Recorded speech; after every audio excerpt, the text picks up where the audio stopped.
How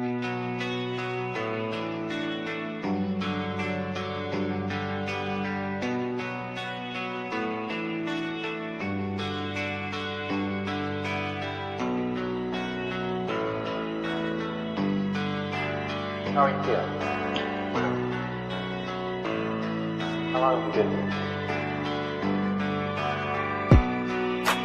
3 months, May 17th. And what brought you? That's difficult to answer.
Eventually resulted in your being here in the hospital.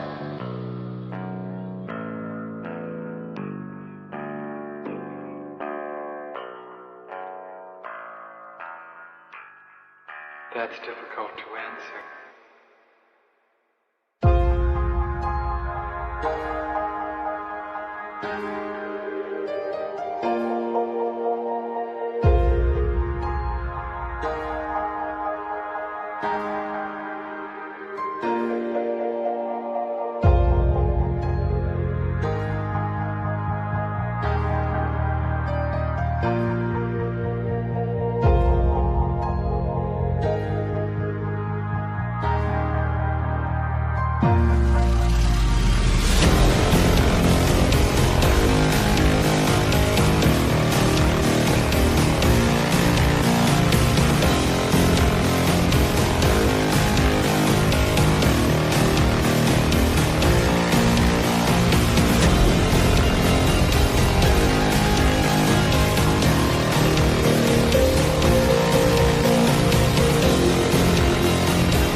this the end?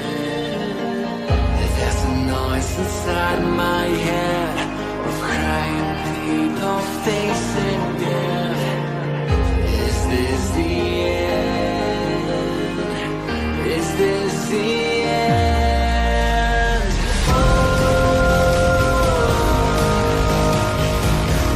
I'm burning in the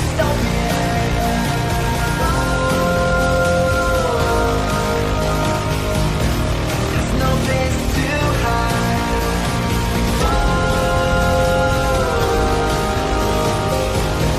I'm burning in the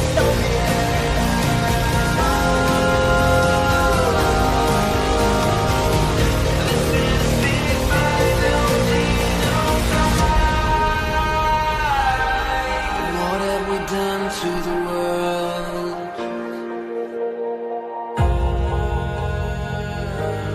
What have we done to the world?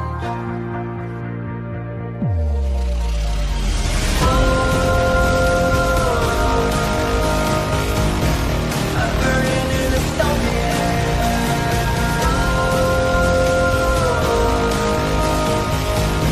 there's no place to hide.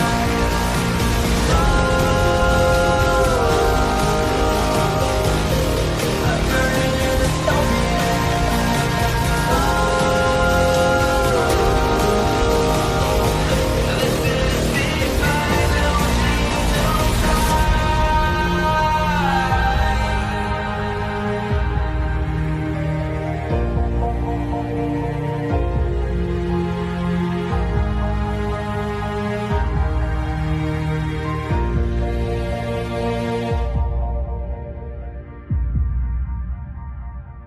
this is the final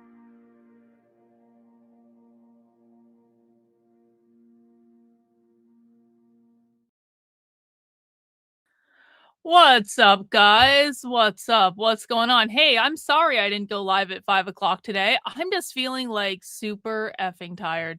I am so tired. I am so tired. And it's probably the keto crash starvation diet catching up with me, along with me going back to the gym this week. But I'm just like, I had no energy today. I couldn't even think straight. It's like, maybe, Karlyn, should you start eating carbs again? The answer is no, by the way. I definitely shouldn't. But like, that was a thought that crossed my mind on more than one occasion. Hey, Cynthia! W's, thank you so much for gifting 10 channel memberships before the stream even started. I hope the stream is not a disappointment. What are you guys saying in the chat? I have no plan for this stream, guys. I have a couple things pulled up that I want to watch, but I really have no plan for this stream. So we're going to hang out and we're going to talk, and I'm going to pontificate about some things, and maybe I'll say some things that are ill-considered on the internet. And who really knows where today could go? Who even knows what trouble and drama we could start today? Who knows? Maybe, you know what it is? You know what? Hang on. Let me come back to this, Chris. Can we just talk for a second? We are in Aries season now. I feel as though I've been pretty controlled lately with the people I have been fighting with. In fact, I haven't been fighting with anyone lately. I have not been fighting with anyone lately. I've mostly been like, you retards are being stupid and I just don't care enough anymore. And that's kind of different because usually I'm fighting with someone. Most of the time they're starting fights with me, but ultimately I am, of course, the one ending the fights, because anytime someone starts a fight with me, I will end that fight, whether that takes one moment of me, like, completely shaking their world to its core, or it takes many, many, many, many months of me doing psychological Chinese water torture on them to the point where I can control them better than they can control themselves if I really do feel like it. So I don't usually start fights. I usually engage in people who are trying to start shit with me. But you know what? Maybe I'm getting a little bored. Maybe I'm getting a little fiery. Maybe, you know what? Listen, here's the deal. If everyone else can fight with people on the internet all day, then why can't I? I'm an Aries. This is Aries season. Fighting is what I do best. I am never better than when I am fighting with someone, and I'm probably going to win no matter who the other person is that I'm fighting with. Let's just be honest about it. I feel like everyone, I'm surrounded by people who are fighting on the internet all the time, and I try not to engage. And I never, by the way, I never get credit for not engaging. It's only when I say something to defend myself when someone is attacking me. That's the only time people are like, Karlyn, why are you fighting? Why you're always fighting? Why are you always fighting with someone? And then when I just completely ignore all of the bullshit in the infighting for just months on end, do I ever get any credit? Karlyn, why aren't you fighting with people? Why aren't you starting shit on the internet? What's going? It's like I never get any credit for doing the thing that they claim they want me to do, which is staying out of the fighting. The only time people pay attention, it seems, is that when I'm fighting with someone. It seems like that's what they want. They don't care when I'm not doing it. There's no positive affirmation. There's no coming to the hours upon hours upon hours upon hours of educational streams that I do every single week on the internet. Far more educational streams than like anyone else is doing on this topic, and it's not even close. All of that gets ignored because the only thing they comment on is, Karlyn, you said something to this person that I really like, and you're an evil bitch because of it, and you're a narcissistic psychopath, and me, me, me, me, me, me, me, me, me, me, me, me, me, me, me, me, me. So it kind of seems as though fighting is incentivized and desired because that is all that people want to engage in. And I would say it's like, it's not, yo, Kazmar. W's to Kazmar. Thank you so much for the 5 gifted channel memberships. Really appreciate it. So if I get no credit for staying out of fights, because I'm an Aries, I like to get credit for shit. It's just the way it goes. If I'm getting no credit for staying out of fights, and I actually get more attention and engagement when I'm getting in fights, and I am surrounded by people who just seemingly want to fight all the fucking time about every single topic. Every time someone says something someone doesn't like, they're instantly canceled by someone else, and so on and so forth. And then months-long campaigns start to cancel people like Tucker Carlson or Candace Owens or all these people, and it's constant and it's never ending. It's always complaining. If someone even dares to watch a Tucker Carlson video, you are an anti-Semite. If so, oh God forbid someone retweets Tucker Carlson. If I'm surrounded by people who are doing this all day anyway, and no one, it seems, wants to actually focus on something that matters, why the fuck am I not just starting fights with people on the internet? I like fighting. I'm good at fighting. I almost always win when I'm fighting. Apparently, fighting is incentivized because everyone's fucking doing it, and how many people are profiting off of it that, quite frankly, are not as good at fighting with people as like I am. Like, I am a master level tactician at fighting with people. I don't just go right in, like, and try to hit them in the face, although I do that sometimes, figuratively, of course. I don't do anything physically. I do psychological fighting. I just don't go right in for it. Sometimes I go around the outside and I get inside their head for all of eternity, and then I break them for years on end.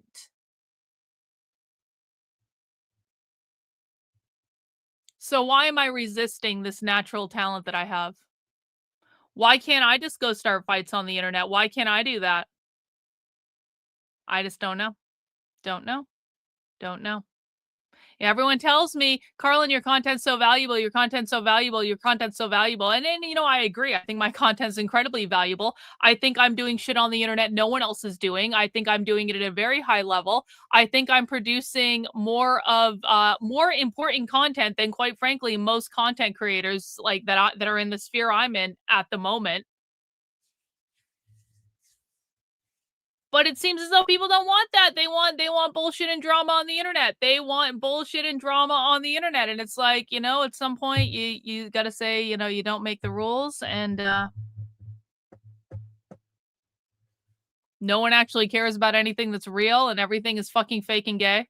Like, literally everything is fake and gay. Every single fucking thing is fake and gay. And if you haven't figured that out yet, I just don't even know what to tell you. Literally, we are surrounded by fake. You know what? Like, people give me shit sometimes for buying like fake bags from China. Because I absolutely do that. I swear I have a point with this. I also buy real bags, the ones that I can't get in China, and I do that on the resale market because buying directly from like luxury houses is fucking absurd and stupid if we're being honest. You buy on the resale market or you get a fucking high-end knockoff from China and you call it a day. W. Cynthia, thank you so much for the 5 gifted channel memberships. We appreciate you. I swear the bag thing has a point related back to politics and news and culture, but just go with me for a second. So every time I post a picture of one of my very real bags, like the Gucci ones, like the really cool, like limited edition ones that like you just can't find anywhere. Like every time I post a picture of one of those, people are like, that's a fake from China. And I'm like, no, this is actually a real thing. This is real. This is the real deal. But like, so the fuck what if it was a fake from China? Because I've got a bunch of fucking high-end knockoffs from China, and they're awesome. They're awesome. I have bags that if I went into the luxury boutiques and bought them, it would cost me over $10,000 for a fucking bag. I've got a high-end knockoff of it from China that I paid a couple $100 for, and it's exactly the same fucking thing. It's exactly the same fucking thing. It's the same leather, it's the same thread, it's the same manufacturing process, the same hardware.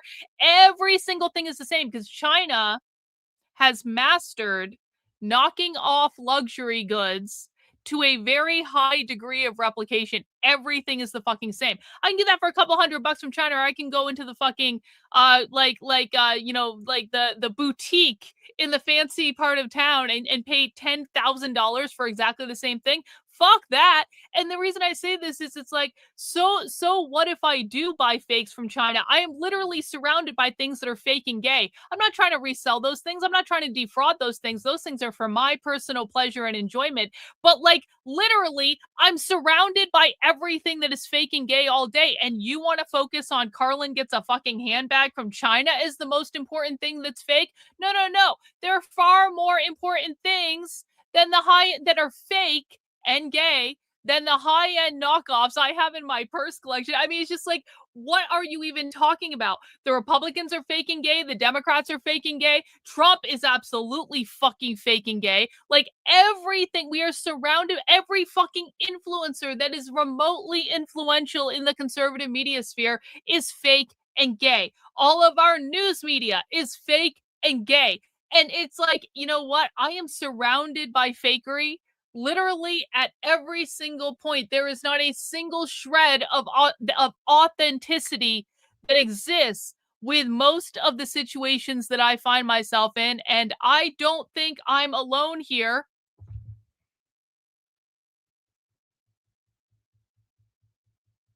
So fuck it. Fuck it. Everything's fake and gay anyway, so just like do what you want. It just doesn't like make any sense, man. Doesn't make any sense. Hey, Kate, thanks so much for the super chat. I've used your TSA video today to set a few people off while I'm out. Next to Dulles Airport, everyone knows someone at TSA. Oops, the clips help shut them down. Well, that's awesome, Kate. I really do appreciate that. I'm glad that you found that useful. Thank you so much for the super chat. Reagan says, kind of off topic, but that's how I used to feel growing up around kids in public school. I was just there to learn. All the kids and their cliques were faking gay. I stayed far away from them. Yo, yeah. Well, it's exactly that's what we're doing here. Like real life is just like high school, but with more money and better stuff. That's it. Real life is just like high school. It's the same fucking cliques in high school. It's the same politics as high school. It's the same inauthenticity as high school because no one really knows who the fuck they are in high school. But once you become an adult, you really don't have any excuse for that anymore. But like real life that we have to deal with is exactly like high school. Just we have more money, we have better stuff, we have more power, we make more fucking stupid decisions. I don't think anything juicy yet. Nothing juicy yet. Maybe I'm going to start a fight with someone before the stream is over. I guess we'll see. We'll see. Anyway, so I don't really have anything to talk about on this stream other than I'm going to pontificate about some stuff that's been that's just been on my mind. And we've had a really like hard week in terms of like we've watched a fuck ton of like organizing calls for the No Kings training. I don't know, is anyone else feeling tired from we were almost going to do organizing calls again today. My original plan for this stream was we're going to watch some more organizing calls for the No Kings protest because we watched 3 yesterday. But even during those 3, there were other ones going on. Like, there were so many, like, I have at least 2 other organizing calls that we can watch. I have the recordings of them from yesterday.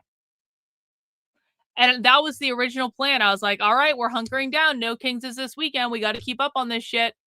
And then I was just like, "I cannot do it. I fucking can't." Like, my entire body, not only is my mind rebelling against me at this point from watching too much socialism, my entire body is rebelling against me, and it's saying, "Karlyn, you lay your ass in bed and shut your eyes, and don't you dare go watch fucking socialism on the internet right now, cause you will literally pass out on the stream without even drinking this time. You will literally pass out on the stream and die if you continue to watch any more leftist organizing calls right now."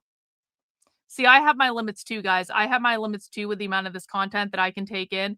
And I've been doing this long enough to know that sometimes you literally just have to take a break.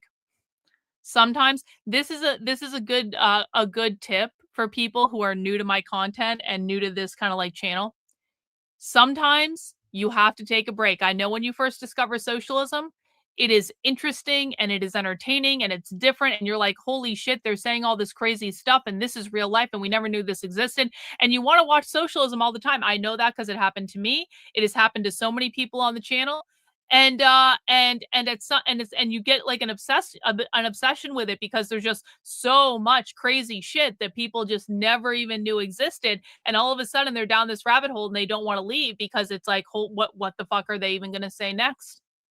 But you have to take a break. You have to take a break. You have to. Socialism will get in your system and it will kill you if you allow it to. Hey, Naruto, I appreciate the super chat. Yesterday, I got on Twitter and saw that they were going to implement a policy to stop people overseas from commenting on U.S. politics, and then Elon said no. Yeah, Elon Musk is an asshole. Like literally, fuck Elon Musk. Honestly, I don't like. Man, I knew that we always should have been more wary of him.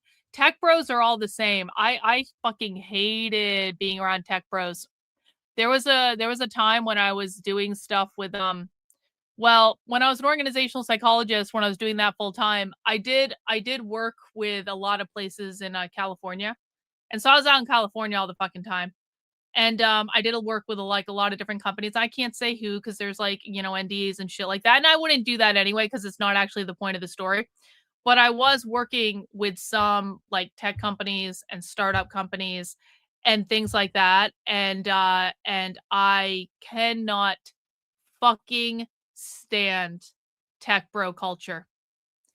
I hate it. I've always hated it. Even when I was on the left, like I still even had like a visceral, and I did it because, they were paying me good money and all that shit. And sometimes you just got to do things that aren't your favorite things to do. That's just the way the world works, right? But like, I fucking hated being in that culture. I hated every tech CEO I ever worked with. Even if I was always professional and appropriate, but it's just like there's an arrogance and just an absolute pretension that comes in that culture that is just like, I find them to be just some of the most toxic individuals, honestly, and I don't want to be around them. I never want to be around them. And so it's like, should I have been surprised that Elon Musk turned out to be an asshole? No, obviously not. I was not surprised. I don't think anyone would be surprised that the richest man in the world turns out to be an asshole, right? But it's just like, man, just another person. What's been really shocking to me? I thought Elon would have woken up by now, but he is still so fucking naive about the political ecosystem.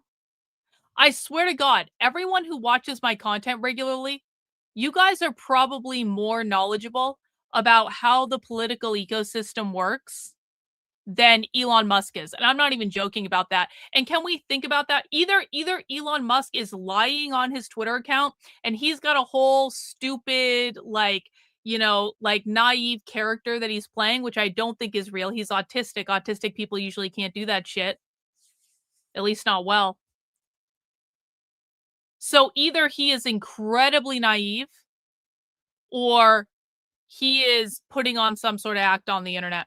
One of those two things is true. And I have been like, you have to allow when people leave the left, it does take time to wake up. It takes time to understand what world you're in. It takes time to understand all the ways in which you've been lied to. I've been through this experience. I understand this deeply. It's like it takes time. You have to kind of like it is like peeling back the layers of the onion to take time to work your way through like I was lied to about this. I was lied to about that. I was lied to about this other thing. I was lied to about this. I was lied to about that. Like you really have to kind of like work your way out. If you were lied to about one thing, how many other things have you been lied to about, essentially? And so when I left the left, which was really in 2019, but I kind of like became like famous for it or whatever in 2020, the beginning of 2020, like when I left the left, I was incredibly fucking naive about a lot of stuff, and that's why they were able to pull me into the conservative, like, media sphere, and to use me for an entire year of my life to prop up this bullshit talking point about people leaving the left. I really did leave the left. Everything I said about my story was real. What I didn't realize at the time was that I was being used as a political prop to advance this narrative during the 2020 election year of Democrats leaving the left to vote for Trump. I didn't realize that because I didn't realize how everything worked. And even when I was in the middle of it and I was talking to all these people and I was on all these shows and shit, and like I just didn't understand it. And like to me, I was telling my story because I knew my story gave people hope. I had gotten thousands of messages from people saying, you've given me hope that I can talk to my family members again, like all this stuff. And so it's kind of like for me, I know that I am successful personally when I am serving other people. I am a very selfish individual personally because I'm an Aries. Like, what the fuck do you want? But I know that my success rests on being able to well serve other people. So even if I am personally selfish, I will achieve personal success by making sure I am serving the people that I am best equipped to serve. In this case, like people who want this information about the left, people who want primary source evidence, they want a more in-depth breakdown of this stuff. I'm trying to serve you guys by providing something that you find valuable because I know my success lies in providing something that people find valuable, right? I don't even remember where I was going with that. Oh, so I was like so when I was pulled into like the conservative media sphere in 2020, some people have heard this story, some people haven't. My story was genuine and I was really just going along with it because I knew my story gave people hope and I saw it as an opportunity to serve people that wanted to be served in that way. And that's why I went along with it. I was so fucking naive about how it worked though, because I had never been in that environment. I never wanted to be in politics. This was not part of the plan at all. Like it was one of those things that just happened in my life. And then I was like, well, obviously the universe, fate, whatever, it's pushing you in this direction. Just fucking roll with it, Karlyn. Just roll with it. The pandemic was happening anyway. It was a weird time for my business because most of my business was in corporate training in person. I was able to kind of like, be very successful. Like talking about being like someone who left the left and providing that sort of commentary on the internet at that time. And so, I mean, it just made sense to me. It really felt like everything in the universe is pushing me in this direction. And at some point, you just got to like roll with it. And I'm glad I did now because going through that experience was very necessary to what I'm doing today, right? I swear this all relates back to Elon Musk. So I went through a whole year within the conservative kind of like media sphere where I was being used as a political prop when I didn't really understand I was being used as a political prop. I met all these people, I talked to all these people. And then like after January 6th, I kind of decided like I didn't really want to be involved in that stuff anymore. I kind of like broke up with like conservative media. And I kind of just went and did my own thing. And that was what I wanted to do. I never wanted to be a person that was used as I was never a conservative. And I was always very honest about this. People lie about this to this day. They say, oh, you were a conservative and you left conservative. No, I didn't. I was like literally never a conservative. I went along with something because it seemed like a good idea at the time. And it served me very well ultimately. But like at a certain point, I kind of like broke up with the whole thing and left and went and did my whole thing. Unfortunately, conservatives didn't figure out that I broke up with them until like many months later. And then they got really pissed off many months later. And that's when the fun really began with them doxing me and defaming me and slandering me and doxing my college boyfriend and all this bullshit. But by that time, I had already kind of started to wake up to what bullshit the conservative media sphere was as well. Because I'll tell you what, guys, like when you have major influencers coming after you And you have, like, I mean, this was, like, some of the biggest accounts on X were tweeting bullshit stories about me. Like, when you have literally some of the most influential people on the platform that you're in coming after you, like, day after day, like, you start to see really, and they're just spewing bullshit, and I know what the truth is. I was fucking there. I know what is true, and I know what is not true, because guess what, motherfuckers? I was actually there. And, once you have that happen to you, it makes it very, very easy to start to see through a lot of the inauthenticity that happens in the conservative media sphere. And you start to realize these fucking people don't really care about anything. These people have no values.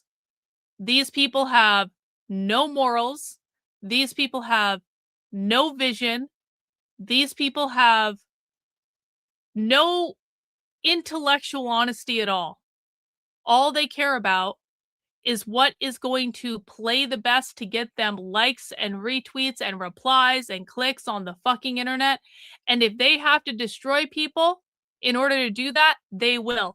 If they have to destroy you in order to prevent people from seeing the content that you're creating that contradicts the narrative that they're trying to sell, they will. If they have to lie, cheat, and steal, they will do it in a fucking heartbeat, because it is all in the service of being famous on the fucking internet. You start to be able to see through it very, very clearly when these big time influencers with millions of followers are literally stealing your fucking work. Do you guys know how many times this has happened to me, where someone with literally millions of followers has stolen my work, like directly my work, something that would not exist without me creating it? You start to see through it very, very quickly. I'll tell you what. I'll tell you what. Thanks, average person. I just want to say I feel vindicated for being wary of Jonathan Cho. Listen. I really don't want anyone to shit talk or go after Jonathan Cho. I like Jonathan Cho personally, okay? I don't know why Jonathan Cho is lying to his audience about the No Kings people being paid protesters, because he is lying, and he damn well should know he's lying.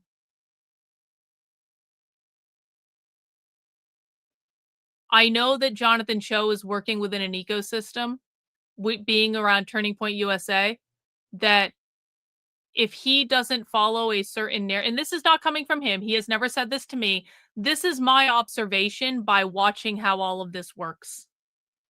Jonathan Cho, in order to keep his job and to be able to have access to the things that he has to follow a certain narrative. He has to. And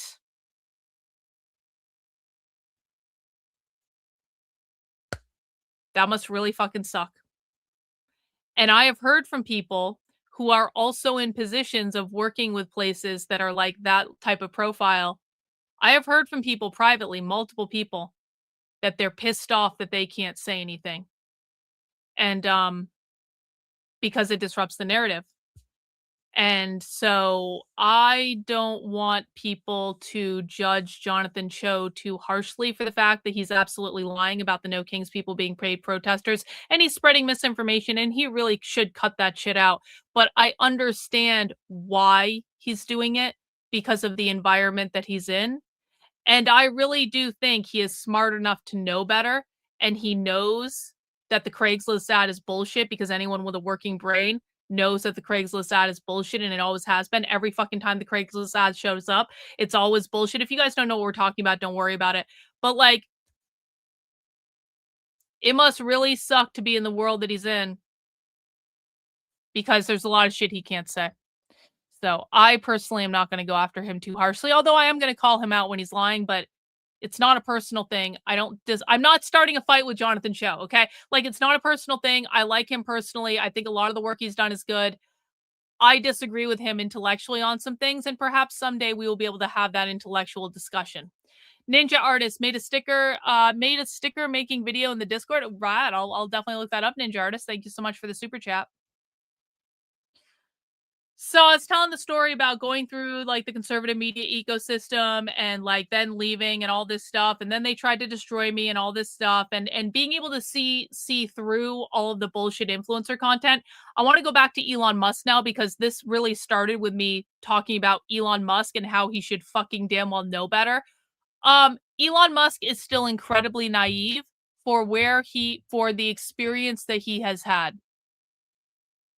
I was never anywhere close to like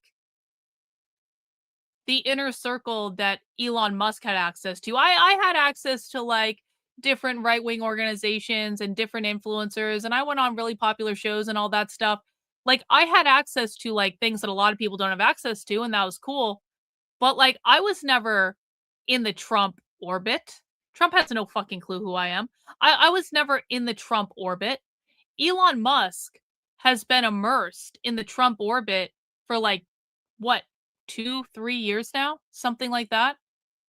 It took me a year and a half to it took me about a year and a half of being like, maybe not even a year and a half, but like somewhere around there. It took me between a year and a year and a half of being immersed in the conservative media sphere to kind of say, okay, I think this is pretty fake and gay, and decide to quietly depart to kind of just go do my own thing.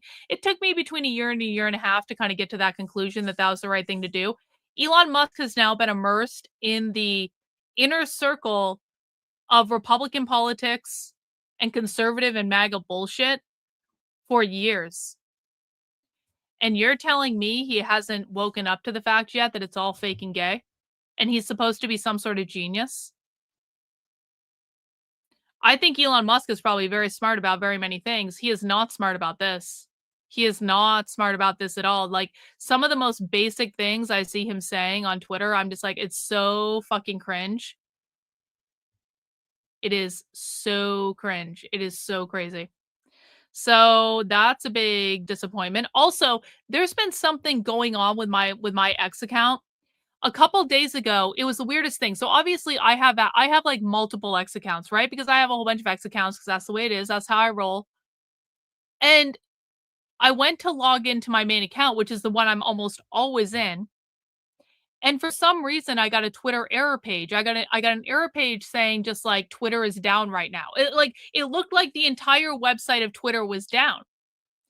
And then I went into a different browser where I have a different account set up because sometimes it's just helpful for me to use different browsers for different accounts. And Twitter was working perfectly fine. And I checked on some of my other accounts, and yeah, Twitter was working perfectly fine. It was literally just my main account that Twitter was just giving me a whole Twitter is down, error message, you can't access the site, I couldn't even look at tweets on the site, like if I had the direct URL. It was giving me a full error message saying Twitter is down. But it was working on all my other accounts. You got that the other day, Reagan? Yeah, that was weird. That was weird. And now today, I'm hearing from multiple people that have notifications turned on for me. They're saying they can't even find me in their notifications. So I don't know what the fuck is going on there. Obviously I have no pull at Twitter, so I can't exactly fix that particular problem. All right, do you guys have any random questions that you want to ask me? Let's do this. I am opening the floor, and Rumble, I'm looking at you too. I'm opening the floor if you guys have otherwise I have some random content to watch, but like I have a couple things to talk about, but I'm going to open the floor and see if you guys have any interesting questions that you would like me to answer. Q&A. No topic is off limits, except I cannot guarantee that I will answer the question. Okay? I will take your questions. I'm not going to guarantee I'm going to answer your questions, but I will take your questions. What is my dream birthday present?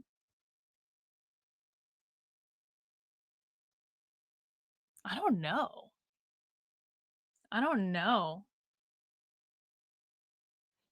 If I could have anything, I want like a new car. I want a Jeep Wrangler.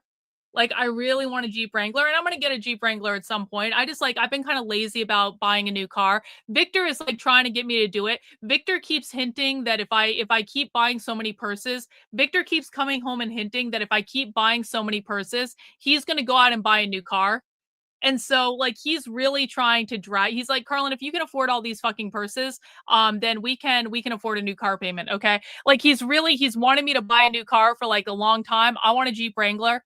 Um, so we'll see. It'll happen when it's supposed to happen. I'm not in any hurry for it. But if someone wants to give me a Jeep Wrangler for my birthday, that'd be pretty rad, actually. That will be pretty rad. Can I explain how the revolutionary communists plan to overthrow the government without violence? There is no plan to overthrow the government without violence. What you are confusing is you believe that all organizations engage in violent, destructive action just as a general course. The Party for Socialism and Liberation does not engage in the same tactics as Antifa. That's what you're confused about. Antifa is overtly violent and destructive all the time. The Party for Socialism and Liberation is not. They are very aware of optics. And so that is what you are confused about. But there is no plan to overthrow the government without violence. That doesn't exist. Well, it's the only thing I could think of. I'm like that's actually probably the most expensive thing. I mean, I'm sure I could think of more expensive things, but if someone wants to buy me a Jeep Wrangler, that would be pretty bad. Or rad, rather. Um, Jenny's getting inky with it. Thanks for the super chat. Far fewer people have a truth view, worldview than I thought growing up. It amazes me how many see things in terms of power on the left and right. Yeah, for real. For real. I totally agree with that. Thank you so much for the super chat. Let's see. When she was a little girl, what did I want to be? I thought for a long time that I was going to go to law school and be a First Amendment lawyer. Like, for real though, like for real. I thought, like, my plan for a long time, up until basically I went to college, and then the plan changed because I just wanted to do something different, I guess.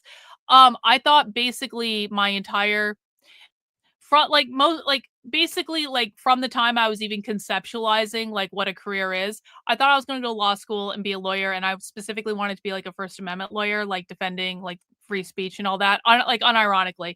And now free speech has all gone to shit on all sides, and the ACLU doesn't even defend free speech anymore. I wanted to be an ACLU lawyer, like back in the day. I wanted to work for the ACLU, and that was because back then, because I had my formative years in the fucking 90s, the ACLU were like the defenders of free speech. They actually did defend free speech. They defended the worst possible people and the worst possible speech. I really liked that. And so that's what I wanted to do. And then it changed. You literally can say the Jews on YouTube, so maybe you should stop making shit up. The Jews. There you go. Did I see it? Did I see that impression of, oh yeah, I saw it. Oh fuck yes, I saw it. That was some funny shit. That was some funny shit right there. That was some funny shit. Yes, I posted about this on Twitter, the ice grabbing roofers. Yeah, I posted about that on Twitter, Kino. Have you discovered that the left and right are parallel in their psychology? They're not parallel in their psychology at all. That is what we call a bullshit conservative talking point. Or bullshit right-wing talking point, whichever. Yeah, they're not parallel in their psychology at all. That's completely untrue. Do I have any thoughts on Kasharma? I have seen, no, I mean, because Sharma's like a socialist is running for office, right? So I'm probably not so in favor of that. I have zines from Workers Strike Back that label her as a revolutionary socialist. Well, she's not a revolutionary if she's running in an election, right? So I don't know. Maybe she's having an identity crisis. I honestly haven't looked into her that closely. I know of her, but I haven't looked into her that much. From your experience in these events for Saturday, do you think I should shave up? No, I think you should go however you go. Guys, listen. Let me be as clear as I can be. And I just don't know how to be any clearer than this. I really don't.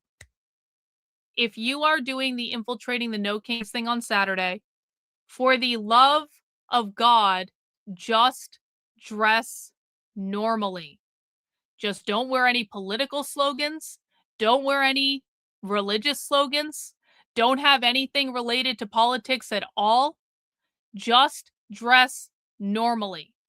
I am not asking you to go wear a costume.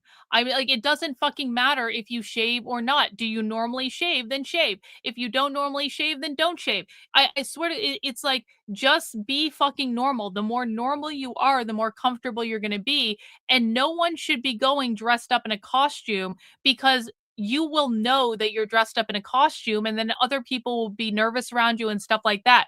Just go normal. Jeep Wranglers do not fucking suck. You fucking suck. I love Jeep Wranglers. I used to get Jeep Wranglers all the time for like rental cars when I was like going to Arizona and shit. And no, Jeep Wranglers are fucking awesome. They're so fun. What are you talking about? Uh, well, that is what husbands are for. That is what husbands are for. This is, hey, Victor, can you go get the oil changed in my Jeep? Can you take care of that? Yeah, thanks, honey. I appreciate it. And then maybe give him a blowjob the next morning or something. It's like, that's what husbands are for. I'm a quiet subscriber. My question is, where can I send this meme I made of Candace? I mean, tag me in it on Twitter, I guess. How do you know where to search when looking for new spheres of conversation within the far left? I've just been doing this a long time. That's how I know. I've just been doing this a long time. It's like I know where to look because I had to figure out where to look for the information. So I've just been doing this a long time. That's how I know where to look. I know all the different groups. I know all the different activists. I know all their different terms. I know what to search for. I know what websites to look on. Like I just have been doing this a long fucking time. Okay. When you think about when you think, I wonder what they think about X, what avenues do you take to find out? I go to social like, so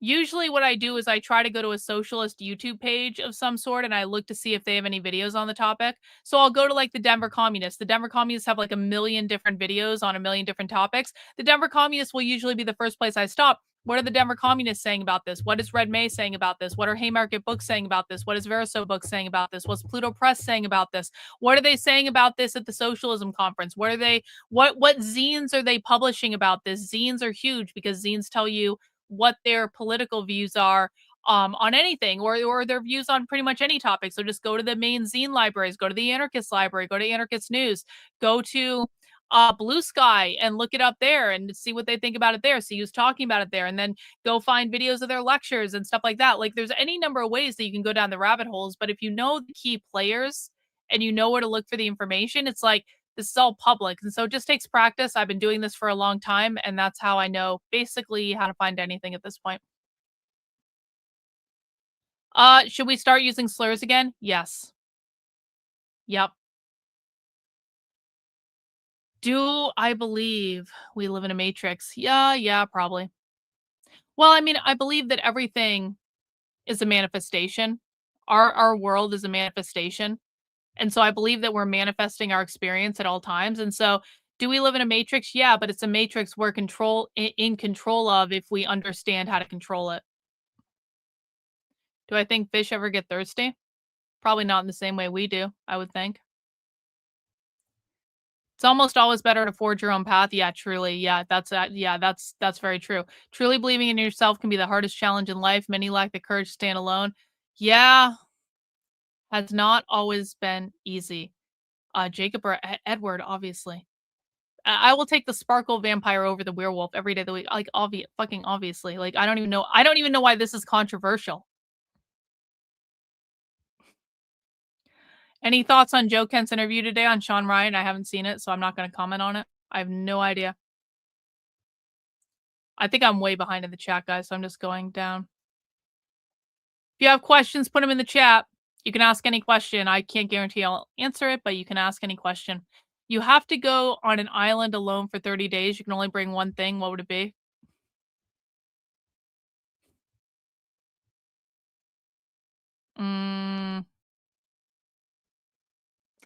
Enough weed for the entire month. That's what I would bring. It'd make the time go by. I would sleep a lot. Be pretty great. That's not a question. I could sell my Birkin for a new Jeep. I could do that, but I'm not gonna do that. Or I could just earn more money and manifest more money.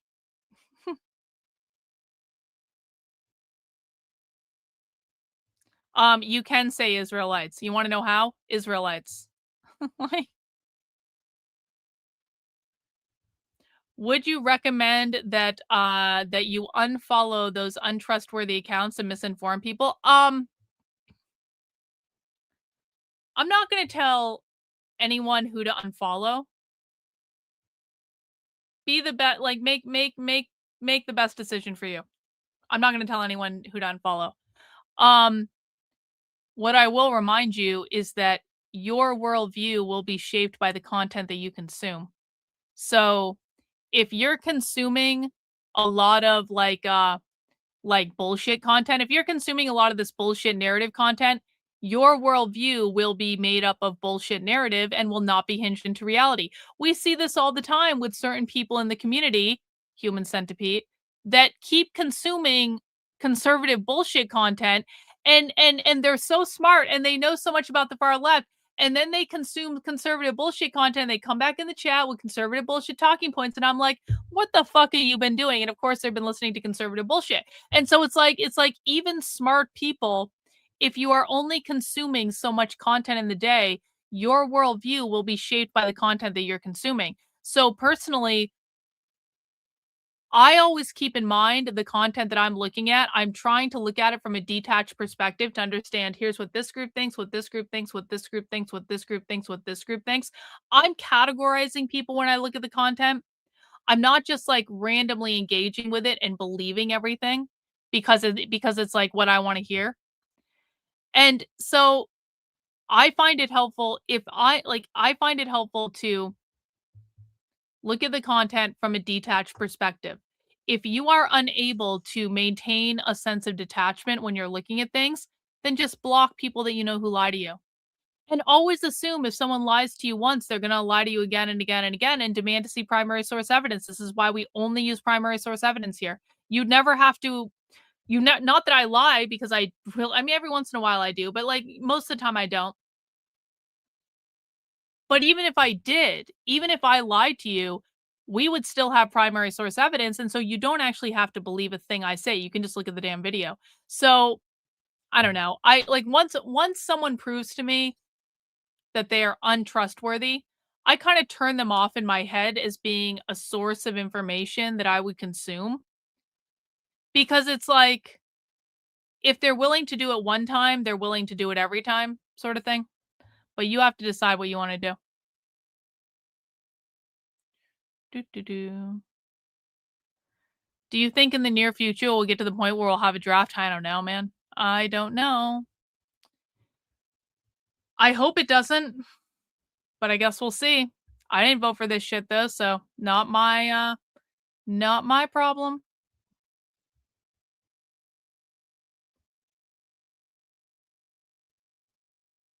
Did I see the Book of Retardia in the Discord? No, I'll have to make sure I go to the Discord today and check that out. I haven't been on Discord in a couple days, so.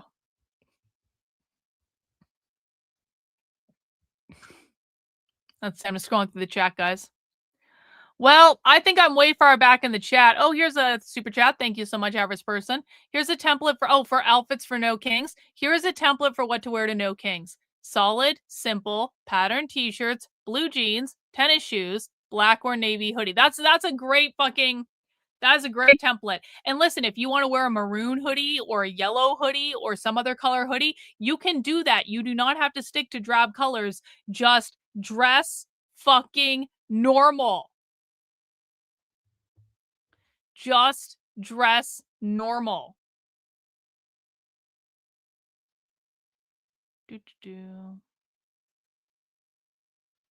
Let's see, I'm still scrolling down the chat, guys, so it might take me a second here.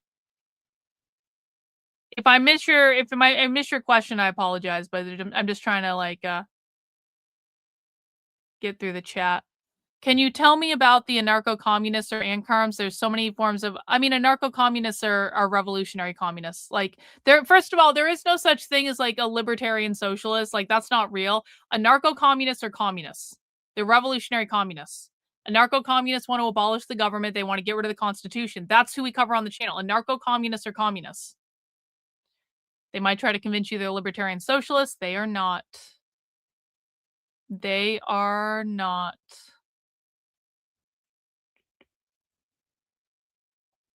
Who has been the most influential historical person to you?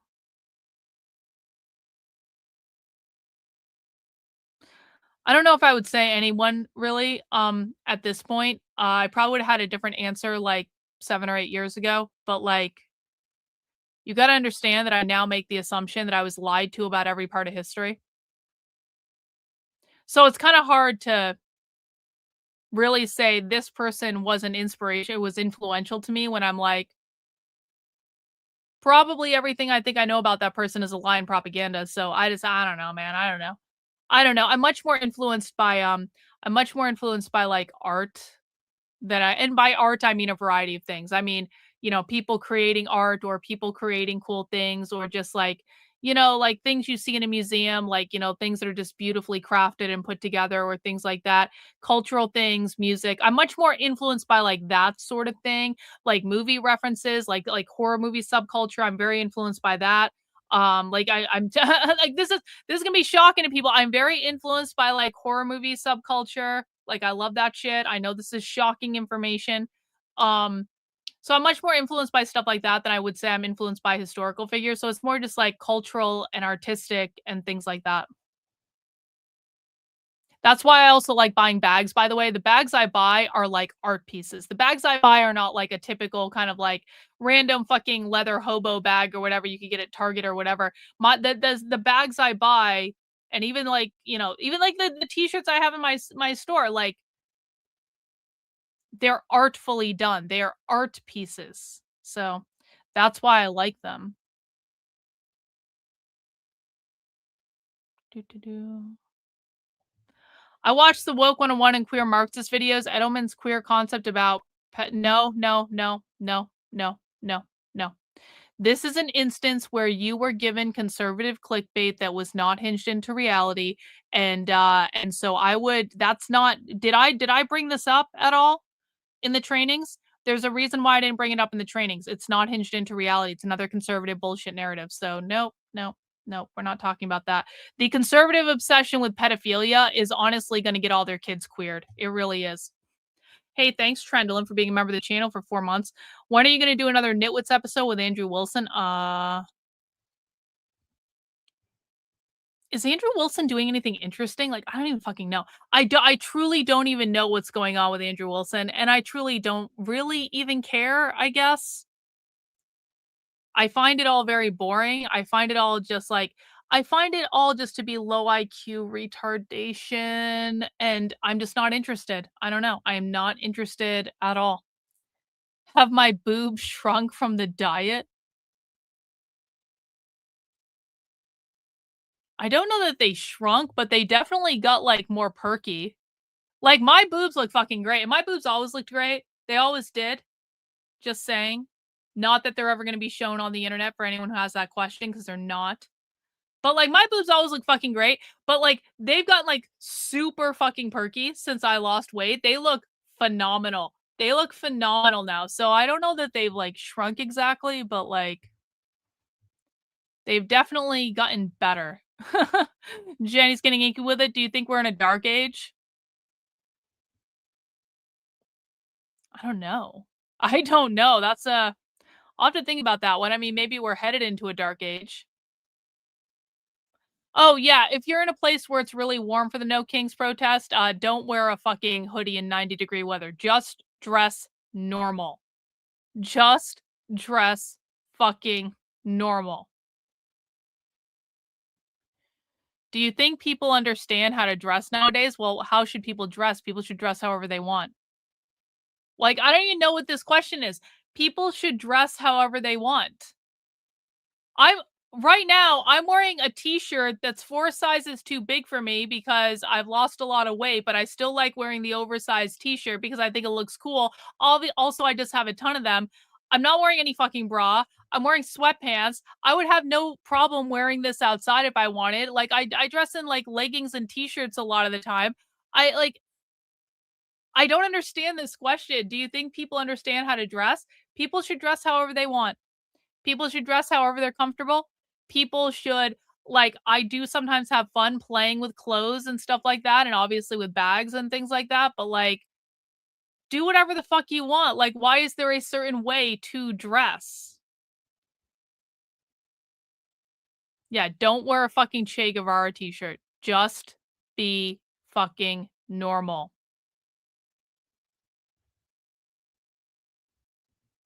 See, I'm scrolling through the chat.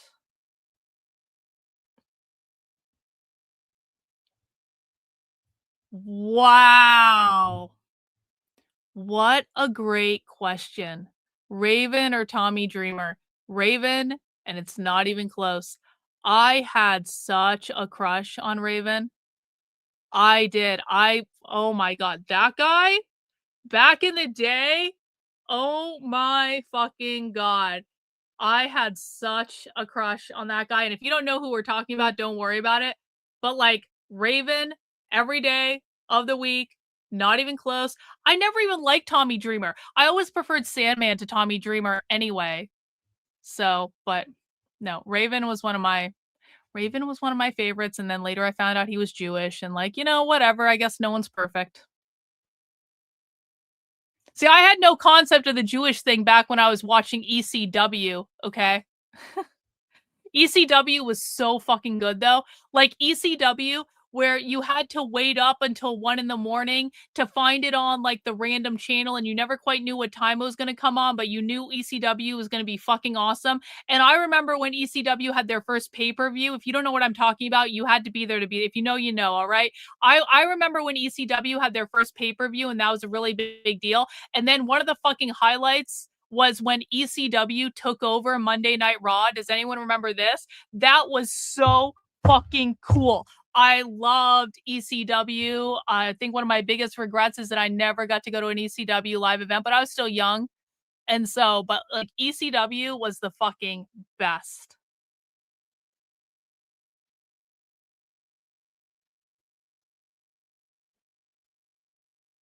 Andrew Wilson is very unintelligent and disingenuous. Yeah, that's kind of my general impression of him too. That is my general impression of him as well.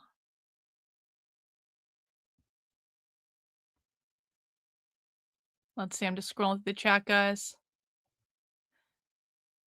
You look amazing. Thank you. Not that I didn't. Do you you just look like you feel better? I definitely feel better. My back feels a ton better. So that was like a big like weight loss W is my back feels a fuck ton better than it does before. My legs still fucked up. But that was from an old running injury. That was nothing to do with the weight. That was always just there anyway. But like my back actually does feel like a ton better. Have I started strength training? Ugh. I'm putting it off. And I'm fucking good at strength training. I'm actually really strong. Like when I start strength training, it will come back very, very quickly. I know because I've done this before. I'm just like, I'm putting it off. I have it in my head. I know exactly what I'm gonna do when I eventually just kind of like work up. I listen, bro. I'm just getting over the trauma of going back to the fucking gym. I'm gonna do the fucking strength training. I'm really good at it when I do it. I get really strong really quickly. I actually have like a very, again, people might find this shocking. Like I'm a very athletic person. Like I've always been I was like the girl in elementary school that was picked like before the boys in gym class because like I was like a tomboy. And so I'm like a very athletic person. I'm gonna do the fucking strength training. I'm just working back up to it, okay? I don't like the idea of being in pain all the time, like being in that ache all the time when you first start fucking strength training again. I'm just like, but I'm gonna do it. Relax. Relax.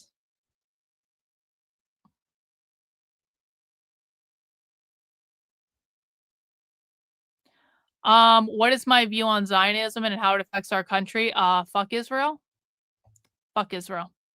That's how I feel about that. Fuck Israel.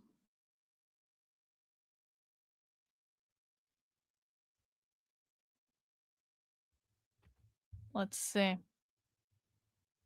Yo, like, they did. ECW was amazing. It was so good. I wonder if, like, someone should put all the old ECW episodes on the internet. I would sit there if someone literally put all of the old ECW episodes on the internet somewhere, like, can someone, like, tweet at Paul Heyman is he still alive? Can someone please tweet at whoever currently owns the rights to ECW and just tell them, like, please, can you just put all that shit on the internet? I would literally sit there and watch it for hours and be completely fine with that because ECW was amazing.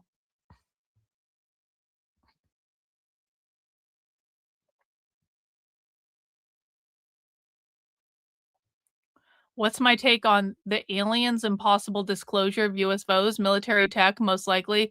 I have heard of Stephen Greer. I've actually DM'd a little bit with Stephen Greer. I've done Stephen Greer's meditations. I think his meditations are good. I've never seen an alien show up from his meditations, but I like Stephen Greer's ideas in terms of how to like communicate with aliens and stuff like that, which is through meditation and like because that just makes sense to me.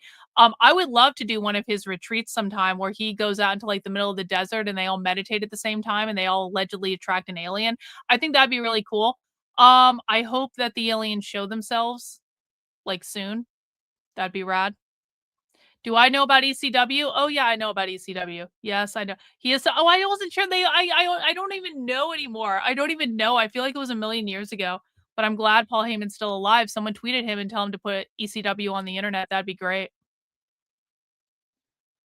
Did you know the quartering is a cuck and we call him cuckering now? I heard tell that Kino Casino was going to do some sort of episode on him being a cuck, but I don't know what happened because I didn't look into it. So is he actually now? Do we know that for sure? Or is that just something people are saying? What happened? You guys can tell me the story. They're on the Internet Archive. I hope they're on the Internet Archive. Peacock has really no shit. I think Victor has a subscription to that, which means I have a subscription to that. Awesome. So maybe instead of doing the No King stuff, maybe I'll just take the weekend and go watch every ECW episode ever from the 90s because it was awesome. It was so fucking good. Let's see. Scrolling in. Oh, am I caught up? Am I caught up to the chat? Holy shit, I'm caught up to the chat. Okay, I'm at the end of the chat. All right, I answered you guys' questions. If you guys have other questions you want me to answer, you can let me know. Let's watch some content, shall we? You guys want to see? Oh, I got to show you guys this. Got to show you guys this. Brandy Cruz. Who knows Brandy Cruz? I had never even heard of Brandy Cruz until Brandy Cruz became famous for some reason in the conservative like media landscape, and she seems to be one of those people to me, and correct me if I'm wrong, she seems to be one of those people that like left the left, but she's still a liberal, but she thinks she's part of some conservative big tent because she doesn't like the left going crazy, so she left the left. And then the only like literally the only frame of reference that I have for Brandy Cruz was seeing her at that bullshit Antifa panel at the White House where she literally was like, does everyone remember this? She was like, President Trump, you are so much more handsome now that I've left the left. President Trump, you are so much funnier now that I've left the left. And I have to tell you, sir, I am just much more attracted to you. It was so fucking weird and ridiculous. It's like, lady, you're there to talk about Antifa and you're going, I really like you now. It's just like, I swear to God, this is what happened. Go back and watch it.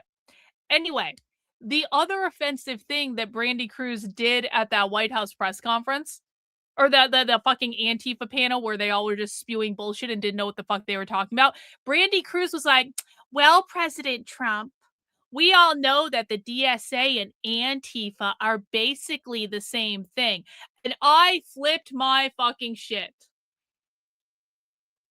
Do you know how I can tell that someone knows absolutely nothing about the far left? If they go, President Trump, we all know that Antifa and the DSA are the same thing. It's like, there is not a single fucking reality that exists that Antifa and the DSA are the same thing. They are two very different groups, and Antifa considers the DSA to be like the enemy. They consider them to be capitalists because they run in elections to get into capitalist systems, because the DSA are reformists. The DSA are not revolutionaries. Antifa is a revolutionary group. They are not a reformist group. Both want to overthrow capitalism. They have very different ideas about how to do that, and Antifa believes the DSA is engaging in counterproductive tactics that are only going to uphold the capitalist system. They are not the same at all, Brandy. Thanks, Jenny. The quartering being a cuck reminds me of the roasting he gave Jack Murphy. Hope it gets as bad. Is he really, like, is there a Kino Casino video I need to watch about this? Because I'll do it. I will watch that Kino Casino video. Anyway, back to this. So I kind of just, like, as soon as Brandy Cruz at that White House press thing said that Antifa and the DSA were the same thing and, like, batting her eyes and her blonde fucking hair at Trump, I was like, I turned her off immediately in my head. I was like, oh, no. We got another one. We got another narrative shill in the conservative machine, in the conservative bullshit machine. Oh, great. Yet another fucking white woman who hasn't done the bare bit of research about the far left and is running around misinforming the public about what's going on while batting her eyelashes at Donald Trump. Well, I've been, like, just keeping an eye on things because I do. And today, or maybe not today, maybe yesterday, Brandy Cruz tweeted, "The trans movement is becoming really homophobic." Okay. And she was retweeting Brad, and Brad Palumbo is one of the stupidest motherfuckers on the internet. Brad Palumbo, like, has anyone ever tried to listen to Brad here talk about queer? Because I did. I listened to the first episode of Brad and Collins Wright's crazy ass fucking podcast, where basically those two retards were trying to talk about queer for an hour. I watched it on the show, and it was one of the dumbest fucking things I've ever heard in my life. I actually thought that Brad was much smarter than he actually turned out to be before I watched that episode. Do you remember that? Do you remember how bad that was? I mean, Colin Wright was atrocious, of course, because he doesn't know what the fuck he's talking about either. But I was like, oh shit, bro, you're stupid. Oh shit. So Brad here was retweeting this sign that says, "Your sexuality is not defined by your partner's gender." And he says, "Planned Parenthood just posted this on Instagram." And Brandy, because she doesn't know what the fuck she's talking about either, retweeted it and said, "The trans movement is becoming really homophobic." Now, I'm just going to ask my chat, what is wrong with this picture? I'm going to ask you guys to explain this to Brandy Cruz before I even explain this to Brandy Cruz. Guys, for everyone that's been watching far left queer Marxists with me for a year, 2 years, 3 years, however long you've been around, what is wrong with this picture? Does anyone want to take a guess and try to explain to Brit? Can we prove that you're smarter than both Brandy Cruz and Brad Palumbo here? They don't think trans. Well, no. Okay. Can you elaborate on that? I think I know where you're going, but please elaborate. Average person says queer has jack shit to do with sexuality. Queer is anti-capitalist, anti-assimilationist. Yup. The left doesn't believe in gender at all. So true. Homophobe implies a binary. Ooh, good one, Golf. Good one. Good one. Good one. Gender does not equal sexuality. Yup. Queer communists think gender was created by capitalism. They can't be homophobic. Yup. They want to transcend gender. They don't want to transition. They want to transcend or transform gender. queer is completely or trans is yeah, trans is different than gay, but also you do not have to be trans or gay to be queer. This is about queer Marxism. This isn't about trans related nothing. They want to abandon gender, not switch. Exactly. They want to abolish gays too. Oh, my audience is smarter than Brandy, Cruz, and Brad Palumbo. They want to abolish gays. They are anti-gender. They believe gender was made up by capitalism. All this means is that Planned Parenthood is run by far leftists. Oh, yup. They don't believe in the gender binary. Yeah, all great answers, guys. All great answers. And so I responded and I said, time to learn the difference between trans and queer, Brandy. No, they aren't the same thing at all. Just like Antifa and the DSA are not the same thing. Are you guys ready for the response? You cannot make this shit up. You cannot make up the response that Brandy Cruz gave me to saying, hey, you should probably understand that trans and queer are different things since you pretend to care about this issue and you pretend to be an expert on this issue. And you go on a national stage at the White House and you say, Mr. President, you are so handsome and so amazing. And DSA and the Antifa are the same thing. Like, you pretend to be a fucking, like, important voice on this issue and you don't even know what the fuck you're talking about. I feel like I said it in a pretty nice way. I feel like I was a little dickish, but I wasn't a lot dickish. I'm being much more dickish now than I was in the tweet. Do you guys want to see the response that Brandy Cruz gave me? This is it. This is the response. This is the response.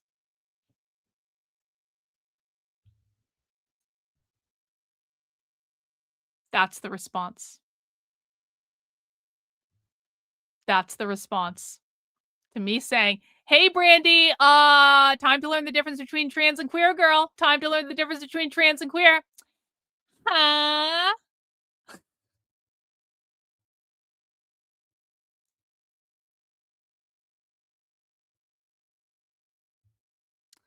And I replied that I said, exactly. Yeah. That's exactly the point, actually, Brandy. Exactly.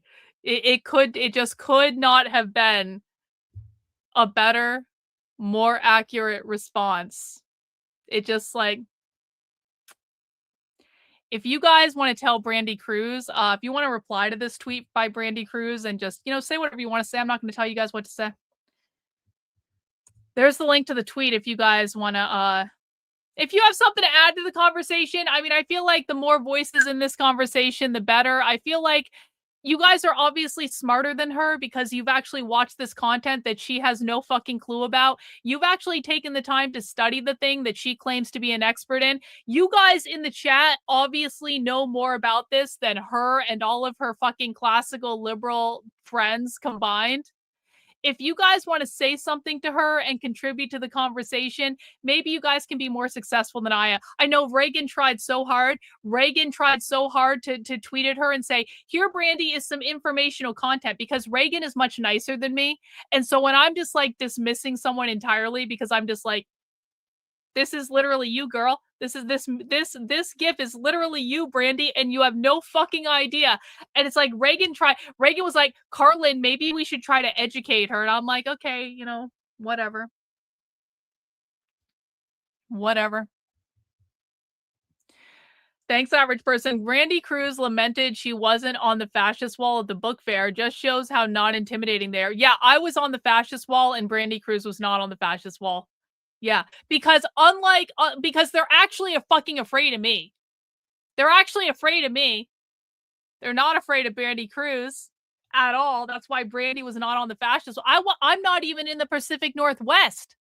I think I was like the only one on the fascist wall that is not like based in the Pacific Northwest. I don't even fucking live there. I live on the other side of the country.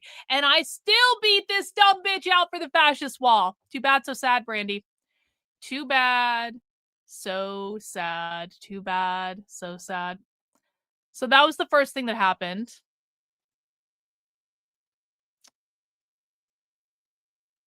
Can I tell you guys?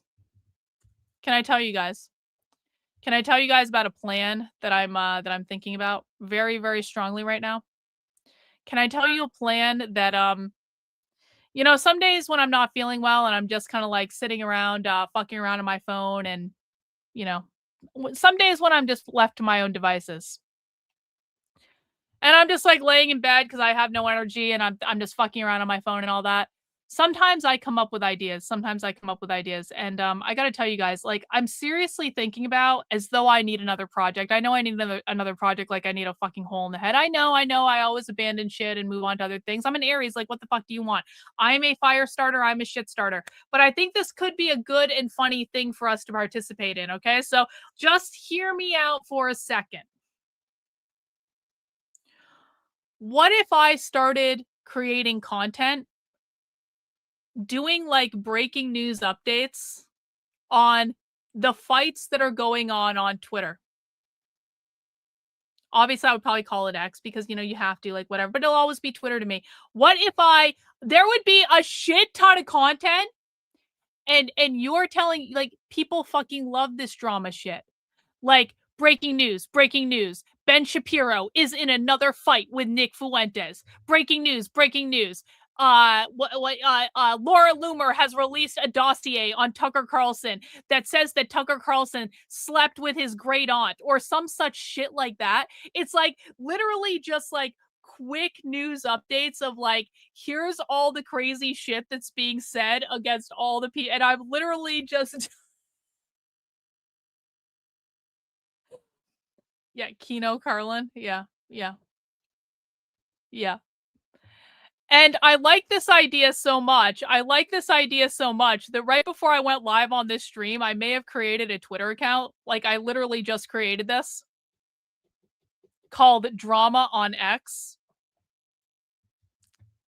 And I don't know if I'm actually going to do this or not, but I wanted to lock down the Twitter account because, like, getting the Twitter account is like the first. I did.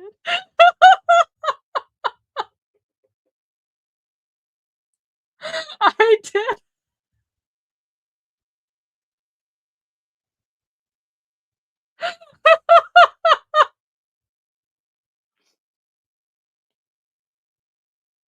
I could create a TikTok account. I could create an Instagram account. I could create a whole new YouTube channel. I could create a whole new YouTube channel just doing YouTube shorts that are also being uploaded to Twitter. Drama X? Yeah.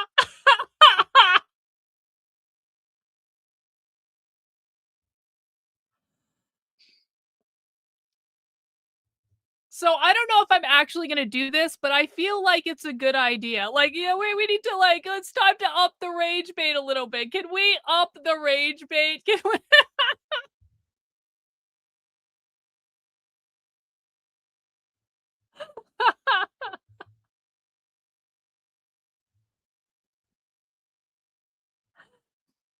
It's Aries season. It's Aries season. I'm getting lots of ideas. I'm getting lots of creative inspiration. It's Aries season.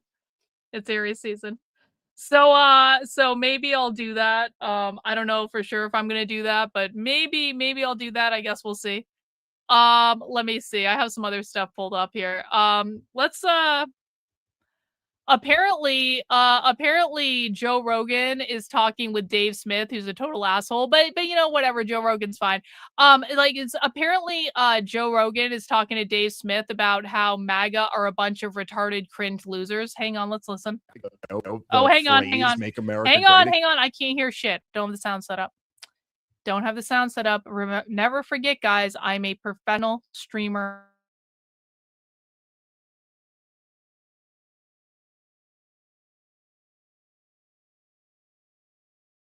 on internet. All right. Great again. Let's listen to the phrase "Make America Great Again." I don't care. Then But fine. if that phrase sucks, here's the thing. Like, first of all, America is great. Make America greater, I'm down. But make America great again, and then it becomes a movement of a bunch of fucking dorks, because a lot of them are dorks. A lot of them, these really weird fucking uninteresting, unintelligent people that have got something they cling to, and there's a lot of people that are just real genuine patriots, and they're all lumped into this one group, and you got to accept the dorks too. Fuck that. Yeah. The phrase "Make America Great Again." Yep, I do agree. I absolutely do agree. I think that people who are MAGA are a bunch of cringe fucking dorks and boomers. No offense to people in my chat if you identify as MAGA, but like the whole situation has just gone completely off the rails. It's so fucking insane. It's so fucking insane. Let's listen to this video of Dennis Prager talking about how he is suspicious of Tucker Carlson because Tucker Carlson said he was America first, and Dennis Prager doesn't think that it's okay for people to be America first. And can we listen? I know Dennis Prager is a very old man. I know Dennis Prager has had a lot of health issues. I'm just going to say it, though. I think Dennis Prager looks like a fucking reptilian in a skin suit. Dennis Prager literally looks like he is propped up in a fucking skin suit. Oh, he's talking with Jeremy Boring, who, you know, I don't even know why Jeremy Boring is still relevant, but okay, let's listen. Let's listen. Just yesterday, he said that his only loyalty.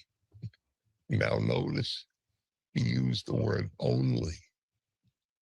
His only not first. His only loyalty is to the American people. Why is that noble?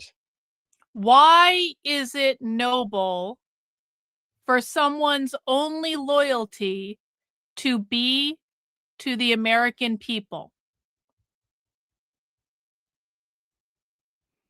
Why is it noble? Yes, you're allowed to make fun of cripples. Yes. Why is it noble for someone's why is it not noble for someone's loyalty to be to the American people? That's odd. Have I seen Palm Beach Pete? Totally, I have not. I have not. No idea what you're talking about. Probably for the best. Thank you for the super chat, though. Why is that Christian? That's your only loyalty? Yes. I just don't get it. It's a tribal-based morality. Yeah. Well, you know, there are other people, Dennis. Listen, I'm not going to take it easy on him just because he's a quadriplegic. I don't give a fuck. He's still out there doing political commentary. He is not above criticism just because he's paralyzed. He doesn't have to be doing this shit. He could go fucking retire. So I'm not going to withhold criticism just because he's fucking paralyzed. He could go retire. But I'm a little confused, Dennis, because, I mean, some of the most tribal people that I can think of are Jews. So tribal, they have their own fucking country, and no one else is allowed to have a country around any identity characteristics. I'm not suggesting I would want that, but I'm just saying we should be allowed to consider having America be for white Europeans.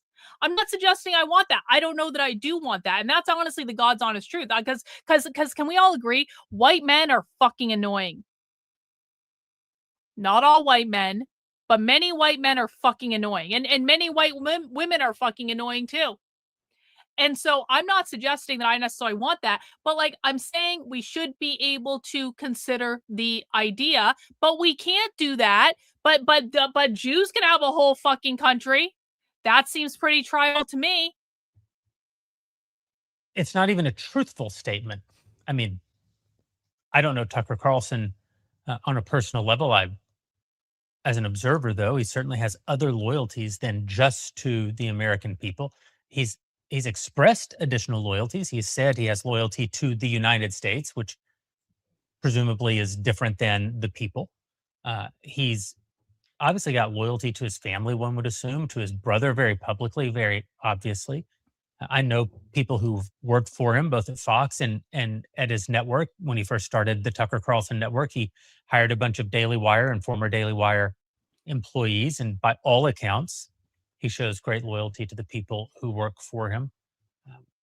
So it's not his only loyalty. And And I don't know why it would be good if it were his only loyalty. Like you, I'm not even altogether sure what that means or why it would be virtuous for that to be your only loyalty. Uh, but presumably one wouldn't say it unless they at least thought that it sounds like something that would be good if it were true. Are they saying that? Are they implying that the people that Tucker Carlson hired from the Daily Wire weren't Americans? Because if the people that Tucker Carlson hired from the Daily Wire to go work with him, and apparently he treated those people well and was loyal to them for all intents and purposes, if they were Americans, then wouldn't they be included under the idea of him being loyal to the American people because they are in fact Americans? The only reality in which Tucker being loyal to his employees would be different than being loyal to Americans is if those employees were not American. And if so, where the ever-loving fuck was the Daily Wire hiring from? I'm guessing Israel. And perhaps Tucker Carlson isn't as anti-Semitic as you think he is if he hired those employees and was good to them. I don't even think it would be good if it were true, and it very plainly isn't. Well, isn't that the same as saying my country, right or wrong? I gave a brief statement to the Prager team about a week ago, and I said, you know, I'm not America first. I'm morality first. Oh my God. Oh my. I'm sorry. He looks like a fucking demon. I'm sorry. He needs to go and retire. This is fucking elder abuse. Why, this does, how does Jeremy Boring think that this is a good look?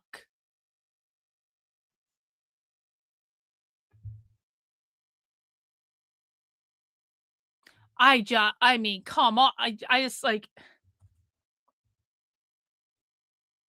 just feel like that's going to be useful. I don't know how. What is good and what is true are my first loyalties. There's a biblical injunction: do not stand by the blood of your neighbor. Does that play a role in Tucker Carlson's moral universe? Or is it just American?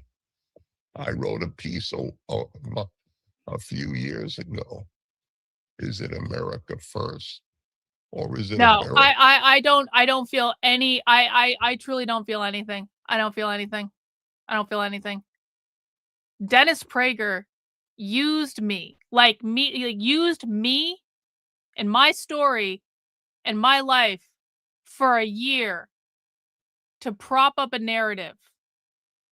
And then as soon as I said something remotely that they didn't like, when I wasn't even saying anything negatively about Jews,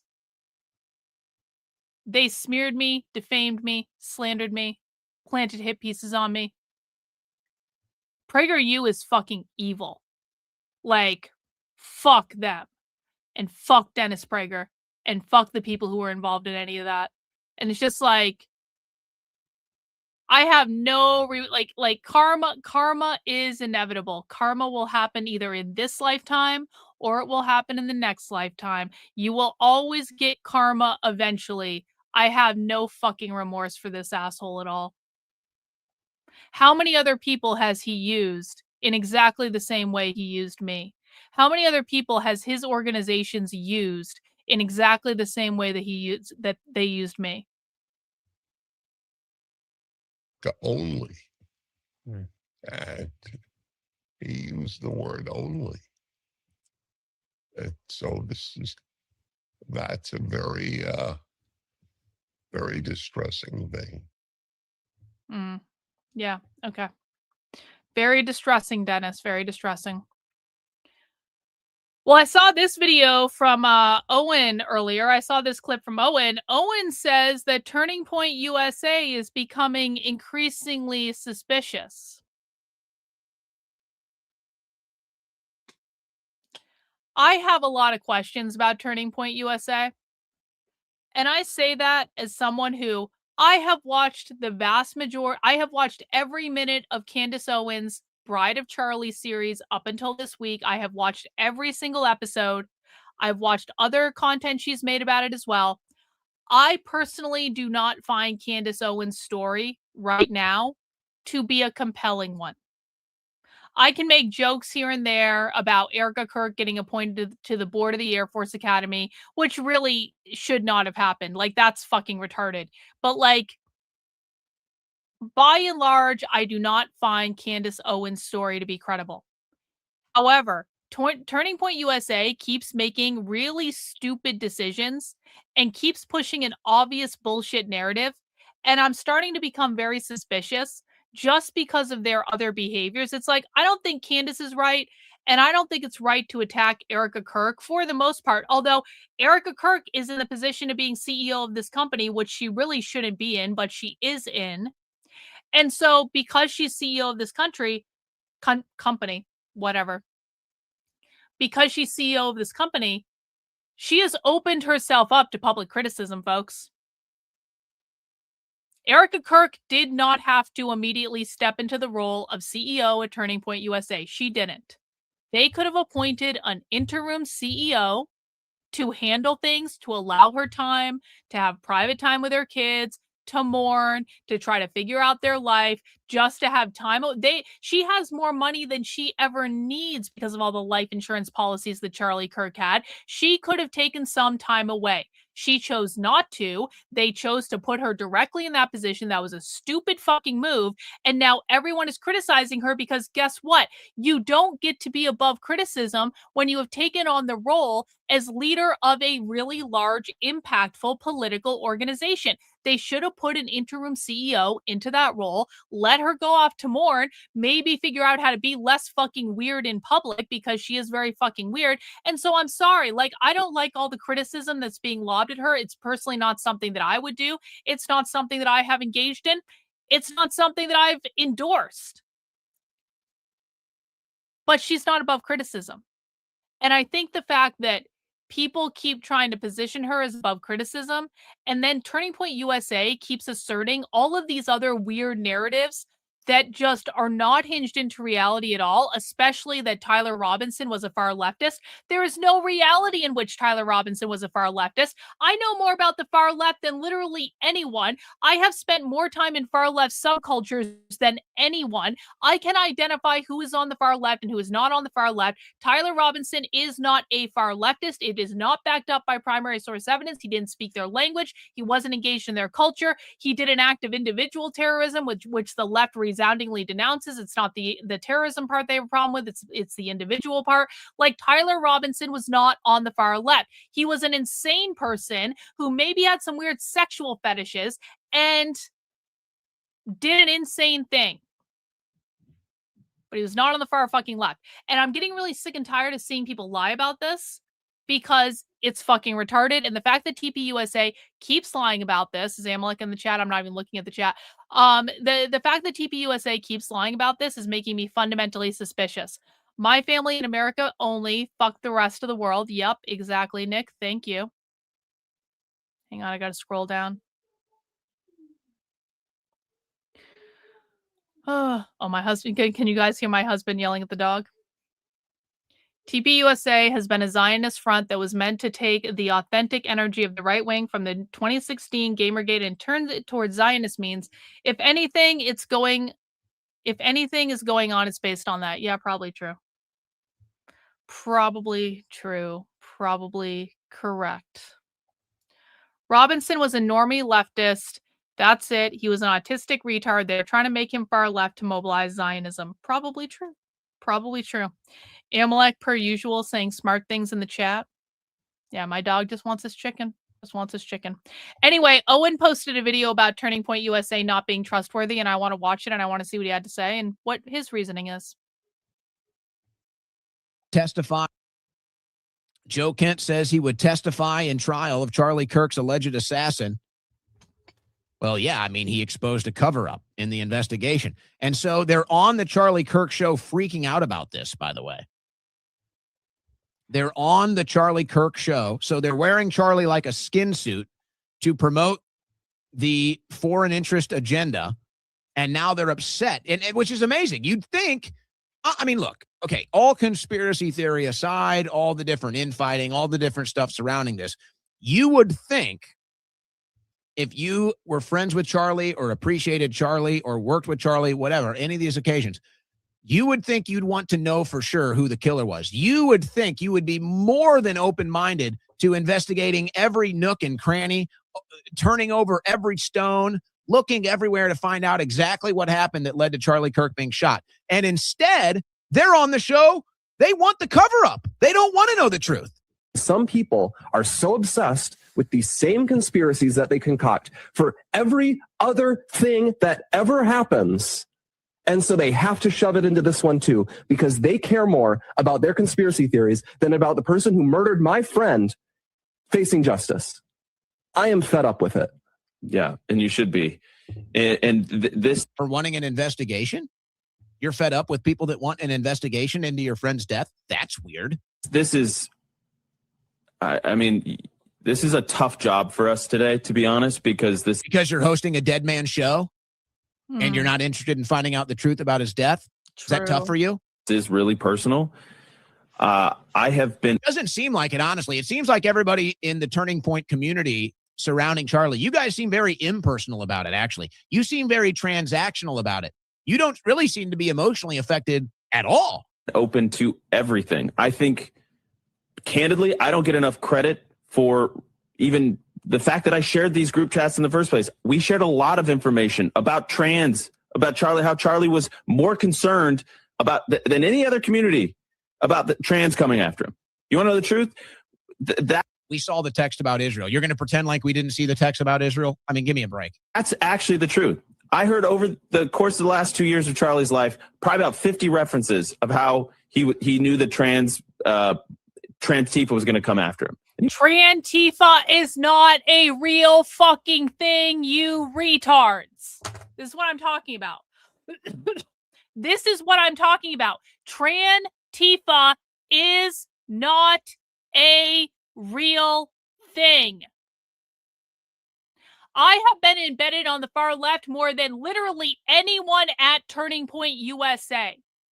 If Trantifa was a real thing, I would fucking know about it. The only place in which Trantifa is a real thing is in Andy No's delusional fucking head, because it's a good angle for him to sell books. That's it. It is not fucking real. And so this is what I'm saying with Turning Point USA. I don't have anything I truly okay, I know I'm like saying they're a Zionist organization, and he's right about that, but like, you know, I'm kind of in a place right now where like I truly don't give a fuck what people think politically anymore. If you want to support Israel, fucking support Israel. I'm so tired of the arguing and the bullshit. I just don't care anymore. I'm not going to argue with you about it. I'm studying the far left. That is what I'm doing.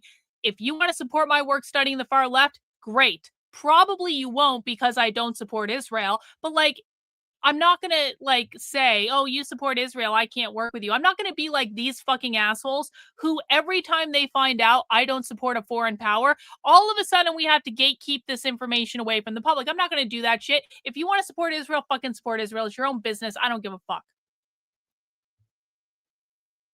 But it's like, I don't actually have anything against TPUSA. I've had some positive interactions with some people that work with TPUSA. I don't have any major beef I'm going to register with the organization, other than I do not believe Erica Kirk should currently be the CEO. I believe there should be an interim CEO, and that's just an intelligent fucking move. But why the ever-loving fuck do they keep lying? Why do they keep lying? If you're going to lie about something like this, like Charlie was afraid that Trantifa was going to come and get him. Trantifa's not a real fucking thing. So I don't think there's any reality in which Charlie Kirk was, hang on, in which Charlie Kirk was afraid that Trantifa was going to come and get him, because Trantifa is not a real thing. So if Charlie was afraid of that, then he was not hinged into reality at all in any way. So why do they keep lying? Tyler Robinson was not part of some Trantifa group. Tyler Robinson was a mixed up, insane person with some lefty ideas. Furry is not a part of far left subculture at all. They're into BDSM related fetishes that have to do with power dynamics and blah, blah, blah, whatever, like leather and bondage and spanking and that sort of shit. That is what they are into. That is what they talk about. They talk about their fucking fetishes all the fucking time. I have recorded presentations at publicly funded universities where they are literally licking each other's boots and talking about their fucking leather fetish, okay? Furry is not a part of their ecosystem. It never has been. Furry is its own thing in its own different subculture that has nothing to do with far left militant activism at all. Why do they keep lying about this? I don't believe Candace Owens bullshit at all. The only reason I'm suspicious about what the fuck is going on is because they keep lying about stupid shit. If you are willing to lie about stupid shit that is so easily debunked, it's absurd, what else are you willing to lie about? And why are you doing it? What is the point? He was worried about that. It's not Candace Owens that made me suspicious of Charlie Kirk's death. It was Turning Point USA's own behavior that made me suspicious about Charlie Kirk's death. That's the truth. Never mentioned one time about the Jews. Okay? Never once. And here's why it's so frustrating, is because there is going to be even more evidence that is presented to the public in May at the evidentiary hearing. Okay? And it's a mountain of evidence. How do you know that? How do you know that, but you can't share it with us? That's weird. Some of which has been made public, some of which has not been made public yet. And the prosecution is going to lay out its case against Tyler Robinson. And I'm told it's a whopper. I'm told they've got this guy dead to rights. And meanwhile, you have government officials that are now saying on the record to journalists they are willing to testify on behalf of the defense to get, ostensibly, to get Tyler Robinson off the hook for something that he did. But you don't know that. What happened to innocent till proven guilty? It's amazing how all of these people will abandon the core. Yeah, I kind of agree with Owen on this. It's like, okay, I understand why you might be personally offended that Joe Kent would be testifying for the defense. You don't even fucking know what he's going to say. You don't even know what he's going to fucking say. And if he's telling the truth, and I don't know, I tend to believe Joe Kent more than I disbelieve him, if I'm honest about it. If he's telling the truth, then wouldn't you want the truth to come out?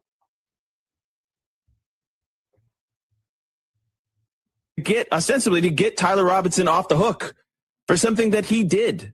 But you don't know that. What happened to innocent till proven guilty? It's amazing how all of these people will abandon the core principles of this country as soon as it serves their interest. Mm-hmm. And yeah, but Joe Kent didn't lie, did he?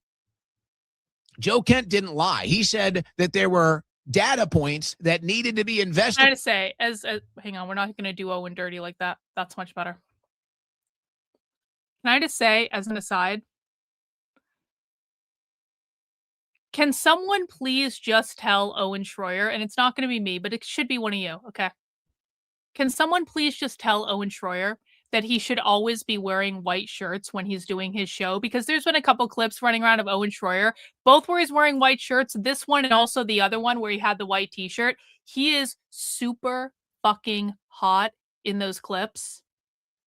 And I really think that he should continue this path. I don't know what it is about the white shirt, but it is fucking hot, and he should really keep doing that. Joe Kent didn't lie. He said that there were data points that needed to be investigated when it came to foreign involvement, and the FBI shut him down. So, yeah, I would say that's a pretty interesting point of reference if you're defending a client in a courtroom. I would say you probably want that testimony. And so Joe Kent will have to go up there and tell the truth. Yo, and I guess that scares you guys. Hang on. I got to show you guys this. Now, tell me. I got to show you guys this. Look at this fucking bag. Look at this bag. This is a Python Dior. $4,000 Look Dior at what not break, what not break. Exotic. This one is in the bin. Python Dior. Wow. This is in the buy. That is so guys, fucking this was 4,000, bro. We just dropped to 26. Guys, this was 4,000. This was dropped to 26. Oh, look at that. This is a crazy. Oh piece. God, I want it. Okay. I want it so bad. You know what I want to do, boss? Let me show you guys the condition right now. Oh. Let me show you the condition. This is a full Python I'm not piece. Gonna buy it. No. Look at the corners. This is beautiful. We'll go back to at Owen in a this second. bag. This is more important. Insanely rare. Should we run it, boss? Should we run it? Yes. This is gorgeous. Look at the condition. Oh, it's so good. Boss, this is crazy. This is crazy. Look at this. Look at that I buy it? condition. Will you guys send me in super This chat is to cover absolutely it? stunning. And this one we had Can over I super 4K. chat crowdfund this bag right now? Boss. No. Wait. I want to spin price. I love it. Can we do 24? Can we do 24? I'm not paying $2,400 for that bag. Look at the strap. Look at the strap. This is so sick. You guys, somebody's about to win this limited edition LV, by the way. This is a limited edition LV. Somebody's about Wouldn't to it be cool if I won it on the show? Oh, this is crazy. We'll go back to Owen in a second. I promise. We're taking a bag break. We're taking a shopping break. This is going to start at 26. No. This is over 4K we had it in the bin. It's so good. It's a crazy piece. You see the condition? You see the condition? This is beautiful. Shut the fuck up, You guys Mitchell. see, it is absolutely like it is a Python. You are gay, Mitchell. There's a lot of fire, boss. There's a lot of fire for this. You are gay. You are a gay man. That is a Python Christian Dior. That is a beautiful. You are. Oh my God. What? Well, congratulations. Thank you so much. We're gonna do the next skivvy right now. Mitchell always likes to ruin things. Mitchell always likes to go contrary to what like every other gay man says in the chat. He likes to ruin things and be like the Debbie Downer of the situation. This is beautiful. Run the fucking Everybody bag. get in there. Should we just change this one to auction? Yes. Can we change this one to auction? Yes. This is beautiful. I'm not Change it to auction right now. I'm not going to be able to get this. I know you guys have I'm not big time going to pay fire what for me. it's going to I want go to see for. everybody in on this. Okay. I want to do it. I want to do it. Do it, Are Omi. you guys hyped up for today Yes. or what? Are you guys freaking hyped up for today or what? I want everybody. We'll go back to Owen after fire. this auction. Okay, This hang is on. full Python. Over $4,000. We had it in a bin. Boss, change it to auction. Change it to auction. One more time. Change it to auction, boss. Change it to auction, boss. Change it to auction. Guys, I'm ready. Change it to auction. Change it to auction. Boss, change it to auction. This is absolutely insane. Let's just run it. Let's go. Let's go. We live right now, guys. We live right now. This was 4K in the bin. We dropped it. Everybody, custom max bid. We are live. This is a full exotic piece, guys. Absolutely insane. Full Python Dior. This is a full Python Dior. Guys, everybody custom No, max bid. I'm out. No, we are I live can't right now. anymore. This No. one we have for 4K in the I bin. can't. This is an I can't. insane No. piece. Oh. Everybody custom bid. Look at the condition, guys. We had this one for 4K, guys. We lowered it to 26. Oh, Everybody get in there. We're live. Guys, we had this one for 4 in the bin. We lowered it to 26 for you guys. This is guys, this is an insane bag. This is an insane bag. Oh, $800 or $980, almost $1,000. Nope, too expensive. Oh man. Oh. That is insane. Yeah, it is. That Omi. is insane. It is. It's insane. You know? It was very, Congratulations, my friend. very upsetting. Very upsetting. That is insane. W. I'm shocked. Holy cow. It's over. You had that one for 4K in the bin. Okay. Okay. We're going back to Owen now. No more bag time. Okay, back to Owen. If this case is so open and shut, if this evidence against Tyler Robinson is so overwhelming, then what are you concerned about? Why are you so afraid? If they've got him dead to rights and they've got all the evidence to convince a jury and convince the American people, then what are you upset about? Why does Joe Kent scare you so much? Why does Candace Owens scare you so much? If this case is open, shut, and they're going to see it, what are you so bothered? What are you so bothered about? Your guy's behavior is suspicious. That's just what it is. And it's very simple. And maybe we'll see it. Maybe we won't. If we don't, we're going to have problems. But it's very simple. I don't need to go into any conspiracy theories. There's one giant fact here. We don't have the video of Tyler Robinson getting on the roof and taking the shot. Why? Simple as that.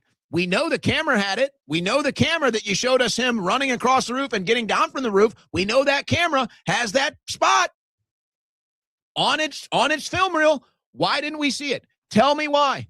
That's all I care about right now. Now, if you present that evidence, we can talk about that. At this point, people will just say it's AI. At this point, people won't even believe it if it's real or not. Yeah, real. Because actually. nobody trusts you guys anymore. But I don't get it. If you're so convinced Tyler Robinson did it, if you're so convinced that they've got this case open and shut, if you're so convinced they've got the evidence, it's overwhelming, then why do you care? What's your problem? Why is it? I think he's sounding very smart and intelligent, Amalek. Where is he wrong? What is your issue?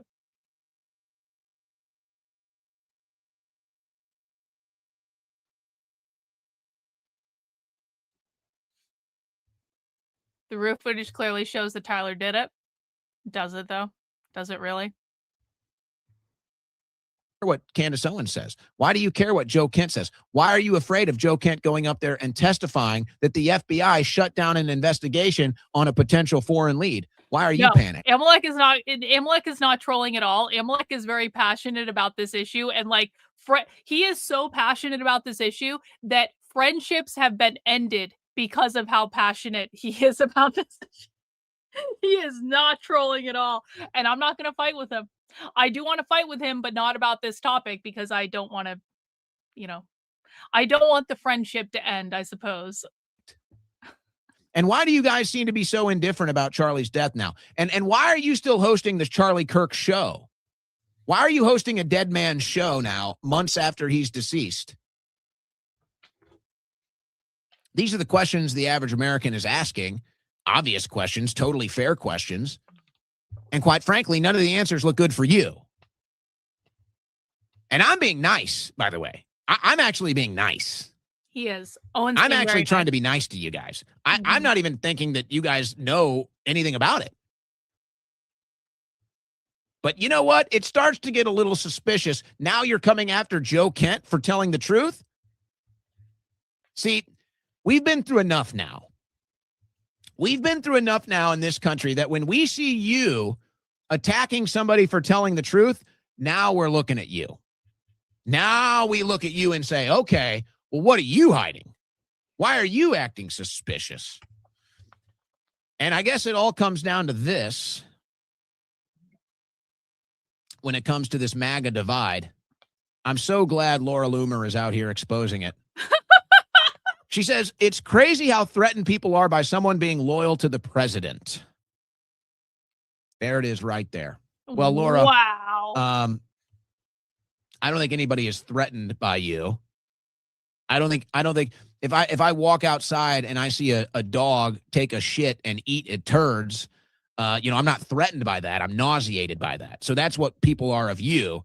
They're not, I don't walk outside and see a dog eating his own crap and say, oh my gosh, I'm threatened.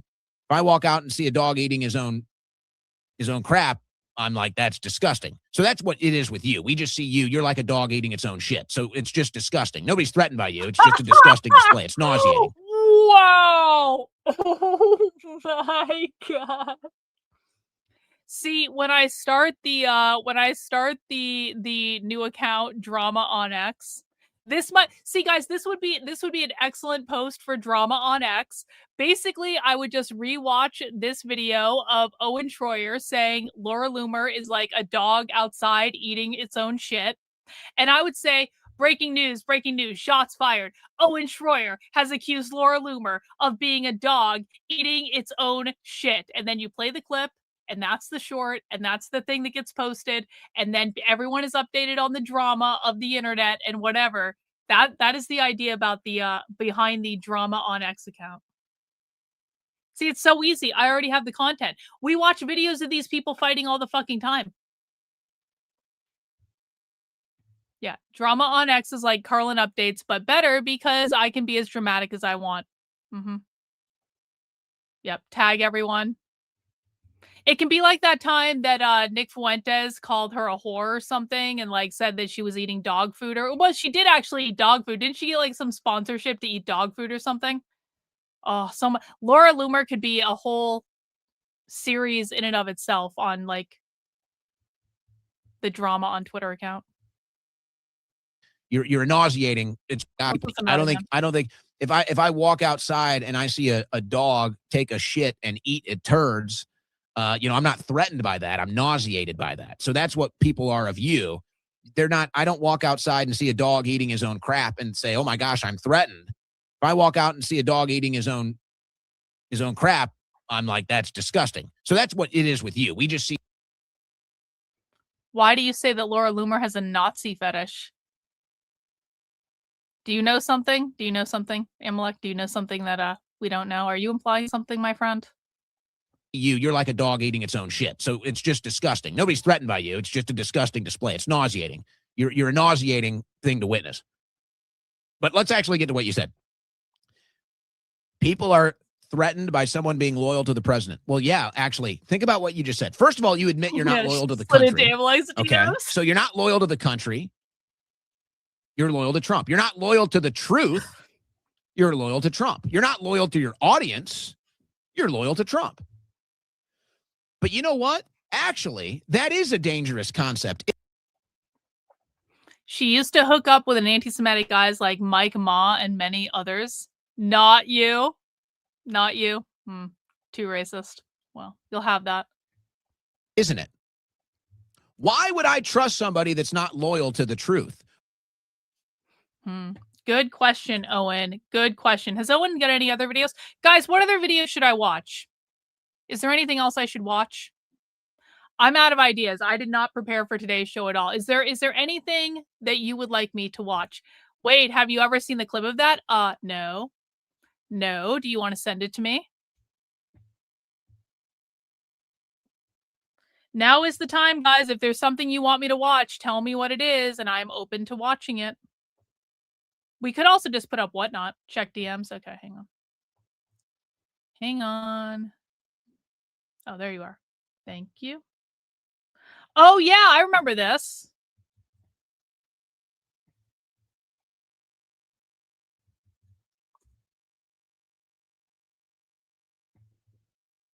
And I act like it's okay, but like it's really sad, like fucking my boyfriend while we were dating and like ruined our relationship. And I act like it's okay, but like it's really sad because like I love when people like keep, tradition in their relationships. It's just really sad. Your hair and your eyes look so good. You're like beautiful. Thank you. You're like an Aryan degenerate goddess. Thank you. I love it. Thank you.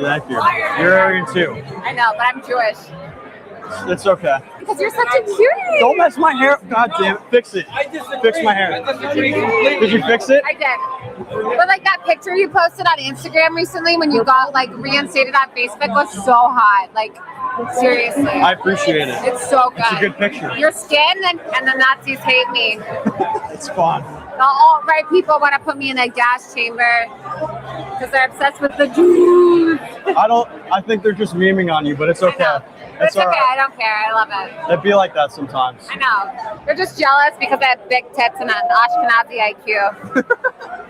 Yes, that's what it is. Yeah. You got it. Anyway, next time you're in New York, let me know. We'll hang out. Bring your girlfriend to New York sometime and we'll all hang out. We'll go to like really cool restaurants and hang out and we'll have a blast. Yes, I will bring my girlfriend. Yeah, I want to meet, what's Becca? Yeah. Becca. Yes. She's so sweet. You remembered. Yeah, of course. Yes. You'll meet her. You guys are so sweet. I hope it works out because, like I said, I know it's all in that. Like, I know everything you do on Twitter is like so fake and not real, but yeah, like, it's all fake. It's so sweet that you like and your girlfriend have been together for 3 years. I love it. I know it's all an act. Do you know something? Like, I'm gonna tell you a secret. Like, do you know so many people in this movement who preach trad life are like fucking people on the side and like cheating on their partners? That's like, so bad. Like, they're not even like really trad life. Such like, scum. like my ex is like dating somebody who's like super trad life, and she was like fucking my boyfriend while we were dating and like ruined our relationship. And I act like it's okay, but like it's really sad because like I love when people like keep, you know, tradition in their relationships. It's just really sad.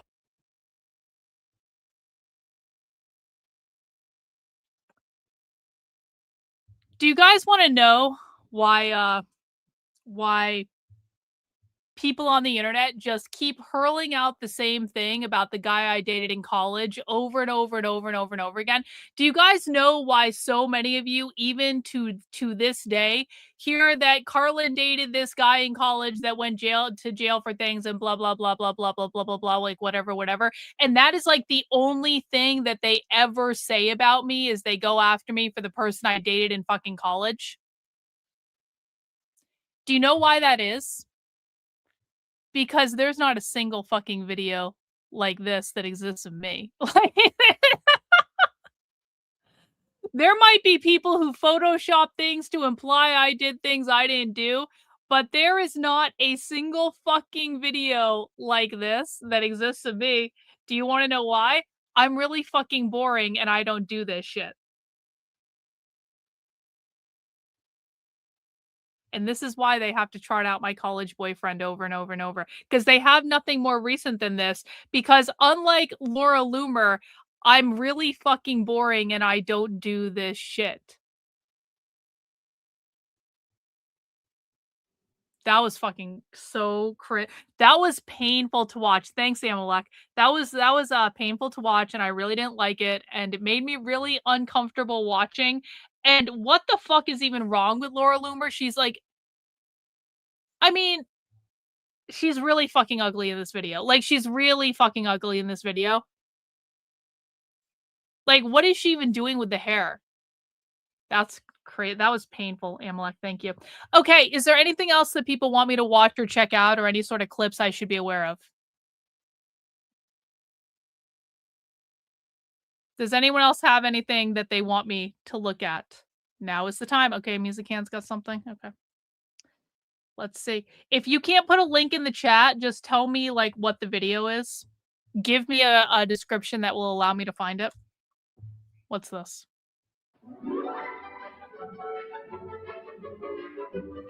Oh! Oh no. Oh no.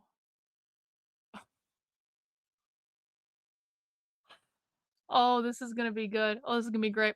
That's not the one I wanted. Sorry, chat. Hang on now. Have I ever seen drunk, creepy quartering on Kino Casino? It's super hard to watch. Drunk, creepy quartering. Hang on, let me look that up. Hang on.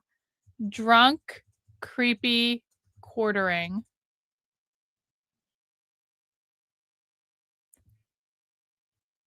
Okay, can you give me like an exact title of the video? Because there seem to be like more than one option. Okay, let's see. I don't want to watch the stuff about Styx Hexenhammer. I feel like the whole situation with him is kind of sad. Like really sad on a number of levels. I feel like it would make me depressed. So let's see this.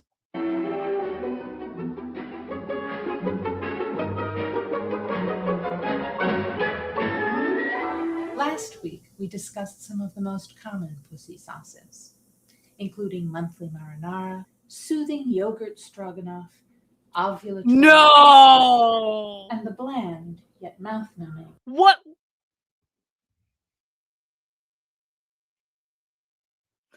Musican, what the fuck is this?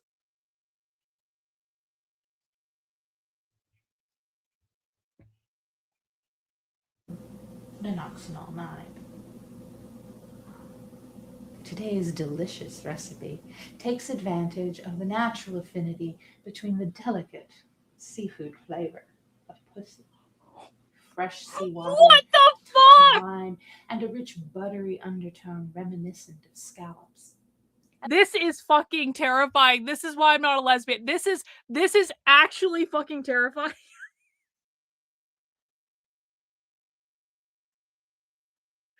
This is actually awful. I don't like this at all. And all the classic citrus-based marinades. The incontinent woman builds on these basic ingredients with her own blend of more robust juices, each as distinct as the private reserve wines of tiny French vineyards or the myriad artisan cheeses of California. Subtly altered. Amalek's terrified of pussy as well, apparently. Breaking news. Need more Amalek is apparently terrified of pussy. News at 11. Or the breed and seasonal diets of dairy animals. The body chemistry, mood, and appetites of the woman with the perpetually active bladder. It's over. Her signature taste. Vinegar and wood smoke, capers and juniper berries, bitter lemon, soursop, asafoetida, and tamarind may all add their notes to the liquor with which the incontinent connoisseur saturates her flesh, slowly dripping it in a continual basting process for hours at a time, often holding the marinade in place with a damp cloth. Fake news, Amalek. All Fake the news. while stewing herself over a low flame without stirring until the entire dish is suffused with intricate aromas that seduce the nose. Oh my. And tantalizing flavors that startle, provoke, awaken, entrance, and satiate the tongue. She should be served warm on a bed of clean linens. Join us next week when we learn to make temporal lobe tembleque, the epileptical Puerto Rican custard made inside your head from electricity and coconut cream. It's fucking worse than salad.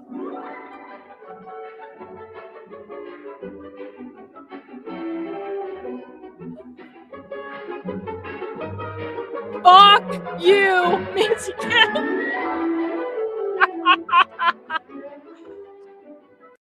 Okay. All right.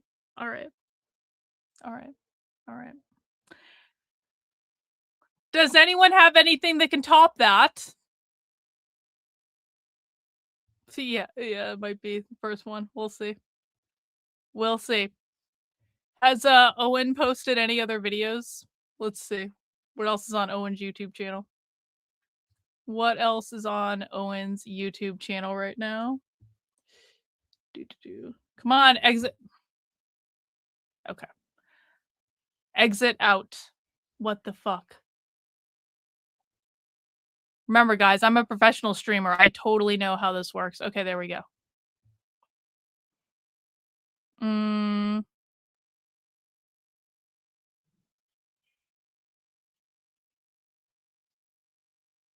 Dan Bongino, a national disgrace. Oh, you're a pedophile protector. A pedophile protector. Watch this. Pedophile protector.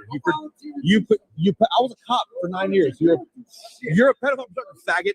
You're a pedophile protector. Yeah, that's some bullshit right there. Fuck you. You know, guys, I've confronted a lot of people in politics. I have. I don't know if I've ever. Listen, if someone.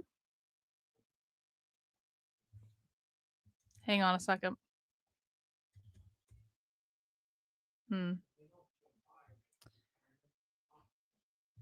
If anyone wants. No, this is a horror. I should not say this out loud. I really should not say this out loud.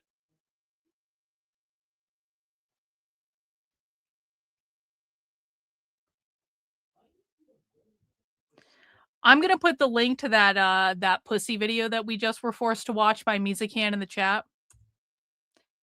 And if anyone wants to send that in to big tech in the form of a super chat where you get to include a video and force him to watch that video on his stream, I think that would be fucking hilarious.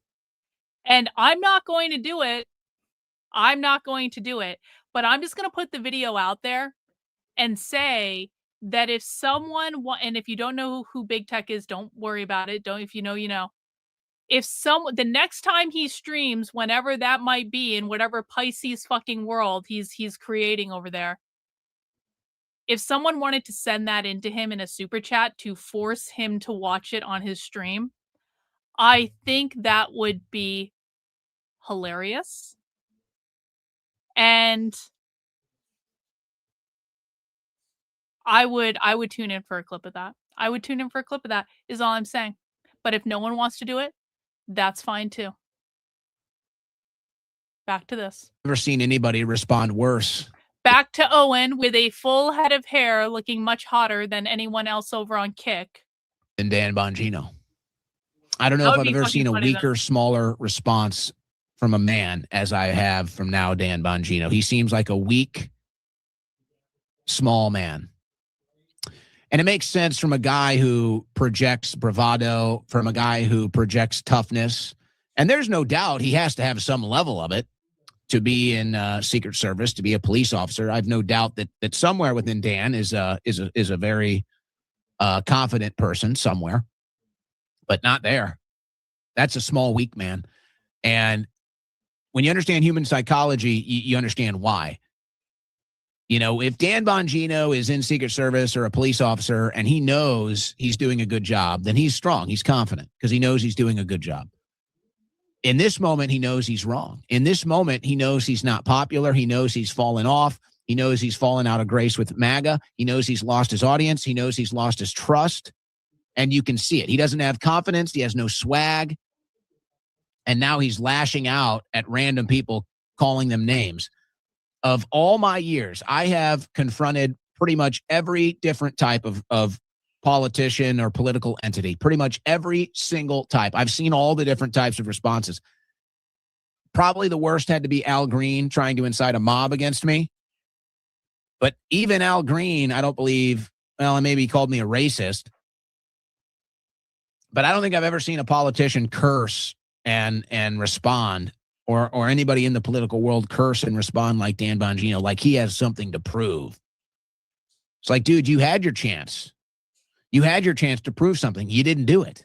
And the one big claim that you got the January 6th pipe bomber, that's not looking so hot either. Looks like you got the wrong guy. Now, before I go to this clip of Bongino, imagine, and this is why the whole political conversation is so nonsensical right now, because we're back to like the years of the Biden administration where there was no sense in political discourse. It was complete nonsense. It was total clown world. Well, we're back. When you have people saying Trump has 100% of MAGA, you're in clown world. When you have people that say there is no MAGA divide, it's made up, you're in clown world. These are so, I mean, it's so ridiculous how easy it is to observe these things. So there you go. Those are all Trump supporters. Every single person that just confronted Dan Bongino in that video, they are all Trump supporters. They are all MAGA. Don't tell me there's no divide. You just saw one of 10 million different evidence points. Ooh. That there is a divide. You guys want to see an auction go really high on whatnot? Look at this bag. Look at this bag. Look at this bag. Beautiful. Yeah, guys, from now on, we're going to all do the rest of the show is my price, guys. The rest of the show is going to be my price. Uh-oh. Something must have sold real low. Price on everything. Something must have sold real low. This one is beautiful. That is a $10,000+ bag in the store. Let me show you the condition, and then I'll give you my price. Absolutely beautiful. He's not doing auctions anymore. He got pissed off. Uh-oh. This is gorgeous. Look at the detail. I'm going to show you inside. Congratulations. He almost never does that. Congratulations. Look at this fucking bag. Guys, get in there. Get in there, guys. Get in there. I don't want this particular bag, but they have one in more of like a rose gold copper that looks the same, like really shiny and metallic. I want the rose gold one. I don't want this one. I want the rose gold one. Tiny This is a cool ass bag. side. You guys can see there. That's literally It's an it. LV, and everyone So loves LV. clean. I'm Absolutely not gonna buy this. crazy. There's no universe. Absolutely I don't want the crazy piece. silver one. I mean, it is a grail. This is a grail. That's what we got going on. This is so crazy. I'm gonna give you a price for 15 seconds. If you want to swipe on it, boss. That's an expensive This is ass the bag. price. If you want to swipe on it, guys, this is our best price. Everything, guys, from now on, I'm doing my price. Rest of the show. Yeah, someone they must have really been selling low. He's pissed off. Look at the condition. This is what you're getting. You see the condition through. Yeah, and they had a through. couple of really low You sales. see it. Boss, run that one more time. Run that one more time. What did he run it as? Well, guys, we're gonna do my price for the rest of the show. We're doing all steals. $4,900. This is absolutely Bullshit. beautiful. Bullshit. And this is when you get high-end knockoffs from China, because you can buy a complete and total replica of that bag made specifically for you, brand new, with all the same fucking materials, and have it be maybe about $400. China rules. In MAGA. So, okay, the Bongino show is totally irrelevant, at least in comparison to where it was. And that's, I'm not trying to have some measuring stick of relevancy It's not a here. scam. What the fuck But are you I'm talking about? It's not a scam. You're buying something that you like. You're buying something to add it to a collection that you have. You're buying something that makes you happy. What on earth is a fucking scam about it? It is a bag that you like, that in that case you can resell if you want to, because it's going to hold its value pretty well as long as you take good care of it. It's something that you like. It's like when men buy guns or cars or boats or tools or fishing rods or fucking golf clubs or whatever the fuck. Like, is buying a set of golf clubs a scam? No, it's something that you like, that you're going to enjoy and appreciate. Is buying like another fucking knife a scam? Like, my husband has so many fucking knives. My husband has or watches. Is buying a watch you like a scam? It's just a fucking collection of stuff that you like and that makes you happy. It's not a scam. Stuff you like. Thing from where Dan Bongino was in the political commentator world to where Dan Bongino is today, totally irrelevant. No impact, no influence. And the only time you ever hear from Dan Bongino anymore is when he's crashing out because he's sick of how unpopular he is. So that's what happened today. So this is Bongino crashing out today. The only time he has relevance is when he crashes out at how unpopular he is. And it's funny because it's the same, whatever's remaining of this Trump cult, it's the same people that share this stuff and then cheerlead for it. Like, oh, you're talking about buying bags from China? Oh, you're talking about buying bags from China? Oh, honey. There's nothing better than high-end Chinese knockoffs. Like, are you fucking serious? Like, to con artists? No, they are selling a replica of a fucking bag. They're not trying to con anyone. They're not charging the same price. They're charging a significantly lower price for exactly the same fucking thing. If everyone knows what they're doing in the equation, no one is being conned. They are offering something that, quite frankly, a lot of people want, and a lot more people with money do it than you might think do it. Like, it's a transaction. If you don't want to engage in the transaction, don't engage in the fucking transaction. But if you don't give a fuck if you have an authentic bag or an exact fucking replica of the authentic bag for significantly less money, who really gives a fuck? Like, this is their big victory. Let's see how Dan Bongino handled this today after being protested. And again, folks, just from somebody who watched Bongino for years, he's a different guy now. It's just whatever magic was. You have to buy it from the right places. There are really shitty knockoff places online. Like, if you get anything on this, like on the app called like DHgate or whatever, that's usually really shitty. That's you. I've experimented with this a little bit. You can get some jewelry on there that's like okay, like quality. It's fine for like what it is. You're not paying anything for it, so it's like it's fine for what it is. But like if you get clothes on there and stuff like that, it's going to be really shitty quality. There are much better places to get it. You just have to find the right avenues to get it. And some of the places, it's like I got what is a $12,000 leather jacket in the store, like an exact replica of the exact $12,000 leather jacket, including the same leather, like everything is the fucking same for like $400. Like I'm not gonna fucking complain about that. The quality is not low. In some cases, the quality is extremely high. You just have to know where to look for it. Yeah, DHgate is not the place you go for like high quality stuff at all. But there are places you can go for very high quality stuff. There, whatever confidence, whatever bravado used to be there with Bongino, it's all gone. I don't know what happened to it, but it's not there. Do you have a link to this? Is there like a clip or something that you can send me or put in the chat? Anymore. Not like these tools. Here's Daddy a little while ago. Here again. You want to see the PSYOP in action?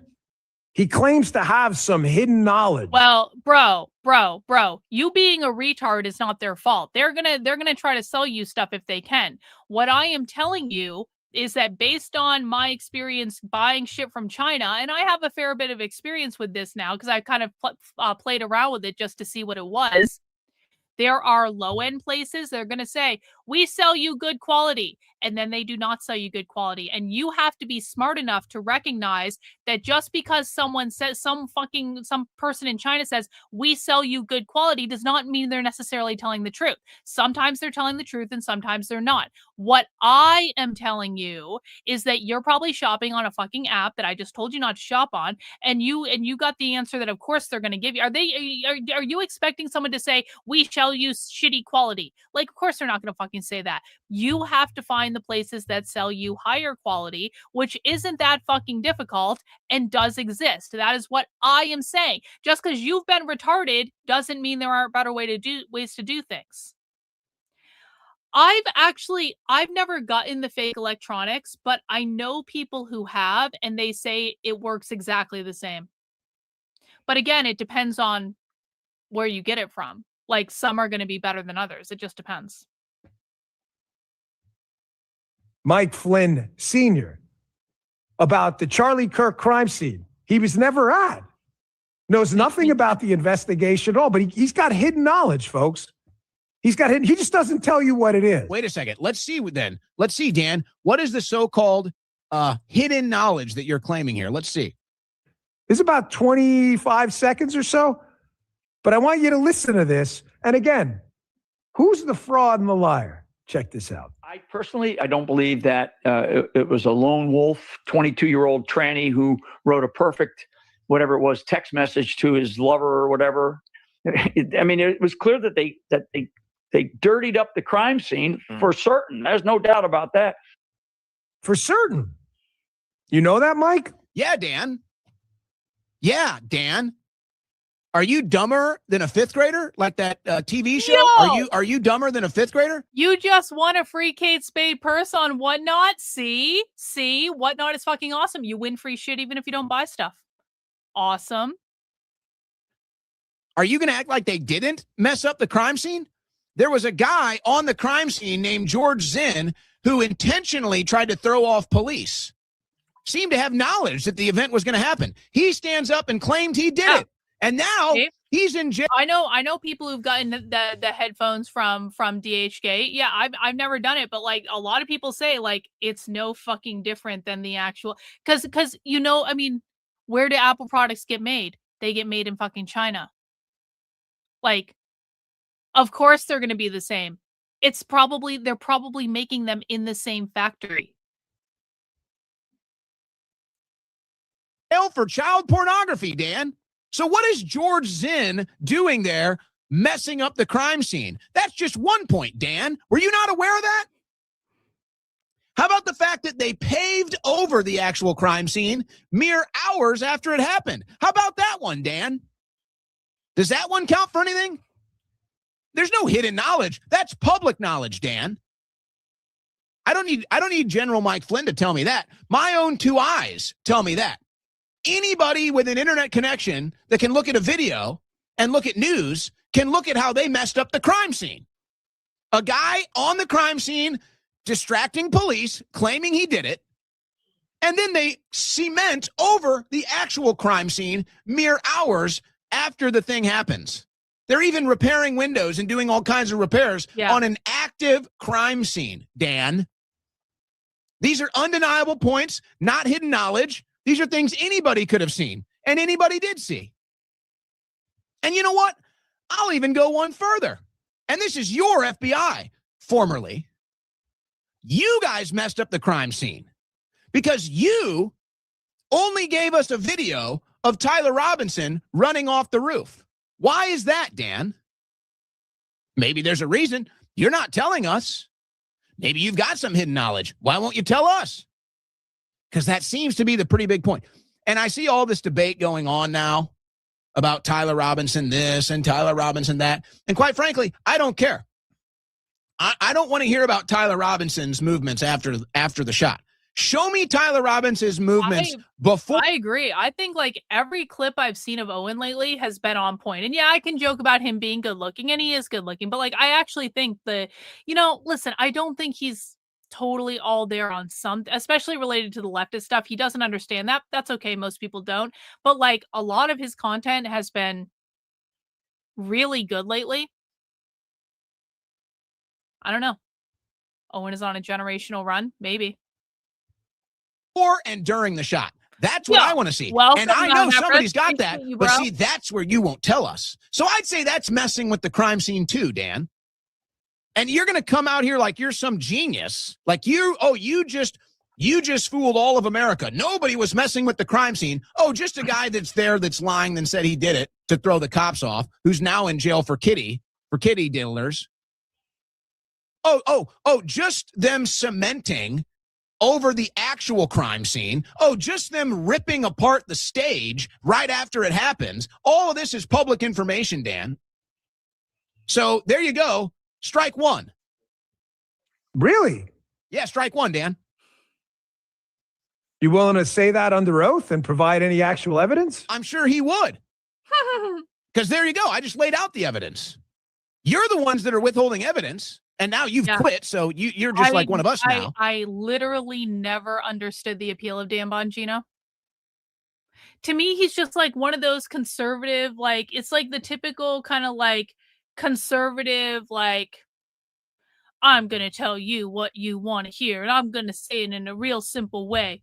And I'm going to say the right thing over and over and over again. And we're going to talk about the libs and the Dems and all that. And they're all bad. And Trump good and Dems bad. It's just like, and then they made him the like deputy director of the FBI, and it's just like, oh man, everything is fake and gay, everything.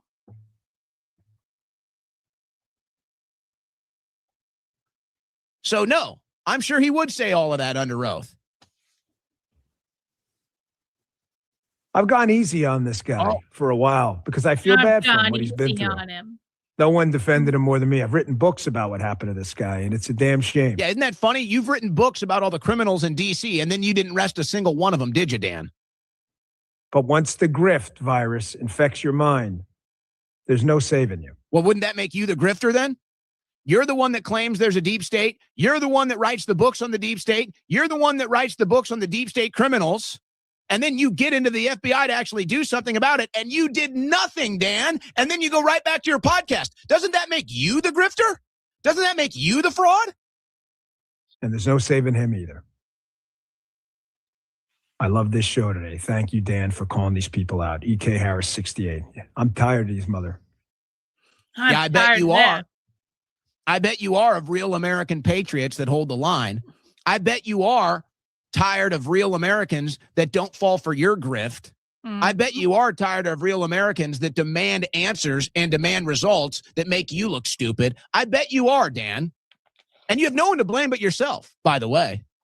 You have no one to blame but yourself. You went and came into the FBI and left with nothing. Zero deep state arrests. All those books you wrote, nothing, Dan. And now you're mad at Americans that expect results that you didn't deliver on? I guess you can say just get used to that.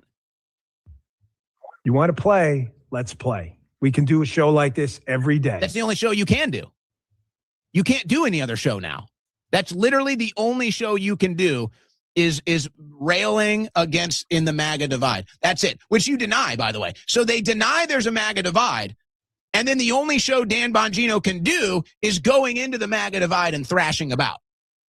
Because I've got volumes of influence out there and an army of people who have receipts for days about all your bullshit. Let's see it. Now, Flynn and his group. Let's see it. Let's see the receipts, because we got the receipts on you. You did a talk show for years. You were a top conservative podcaster for years, talking about the deep states, talking about the criminals. You wrote the books on it, and you got to the FBI and you did nothing. There's the ultimate receipts right there, Dan. This is why you're crashing out. They host these events, and who pops up after betraying President Trump? Wow, look at that. Joe Kent does. So weird right away. Oh, betraying. Trump is the one that said no more wars. He betrayed us.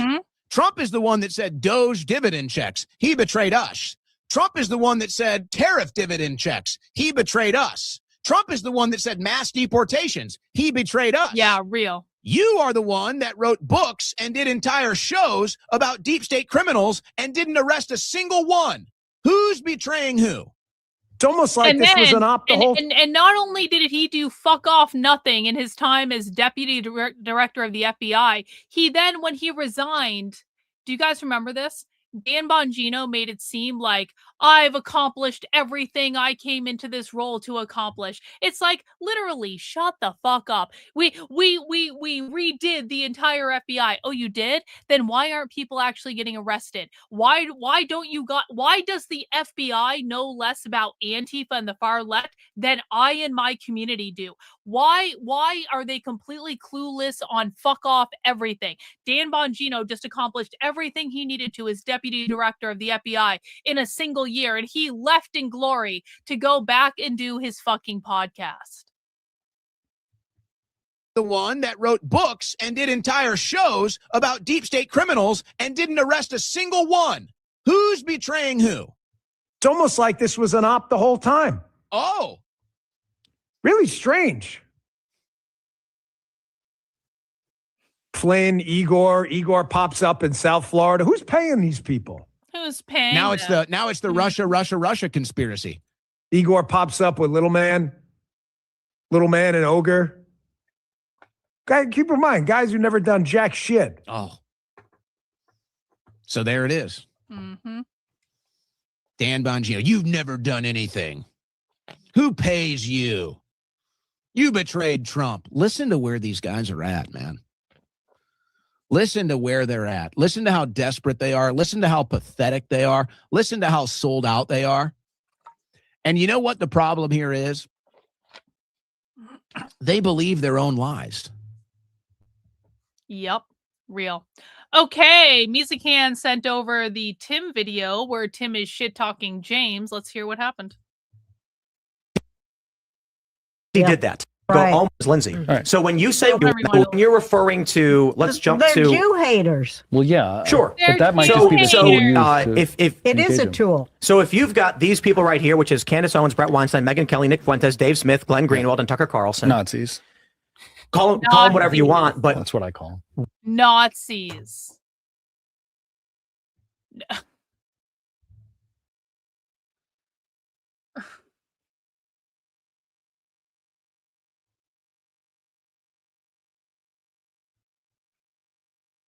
Well, that's what I call them. Nazis. It is a tool. So if you've got these people right here, which is Candace Owens, Brett Weinstein, Megyn Kelly, Nick Fuentes, Dave Smith, Glenn Greenwald, and Tucker Carlson. Nazis.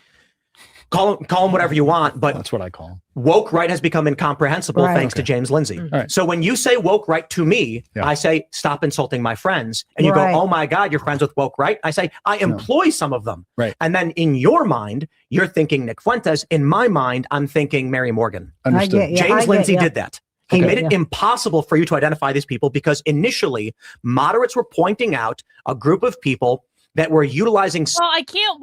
Oh, from the beginning of the clip. Okay. I'll watch the whole thing. Okay, fine. By all accounts, termed woke right. Oh, that's Roseanne's. Is that Roseanne's son? Producer? Okay, we're watching the whole clip. We're going back to the start. Sorry, I misunderstood the link I was sent, Mizakan, who sent it to me with a timestamp.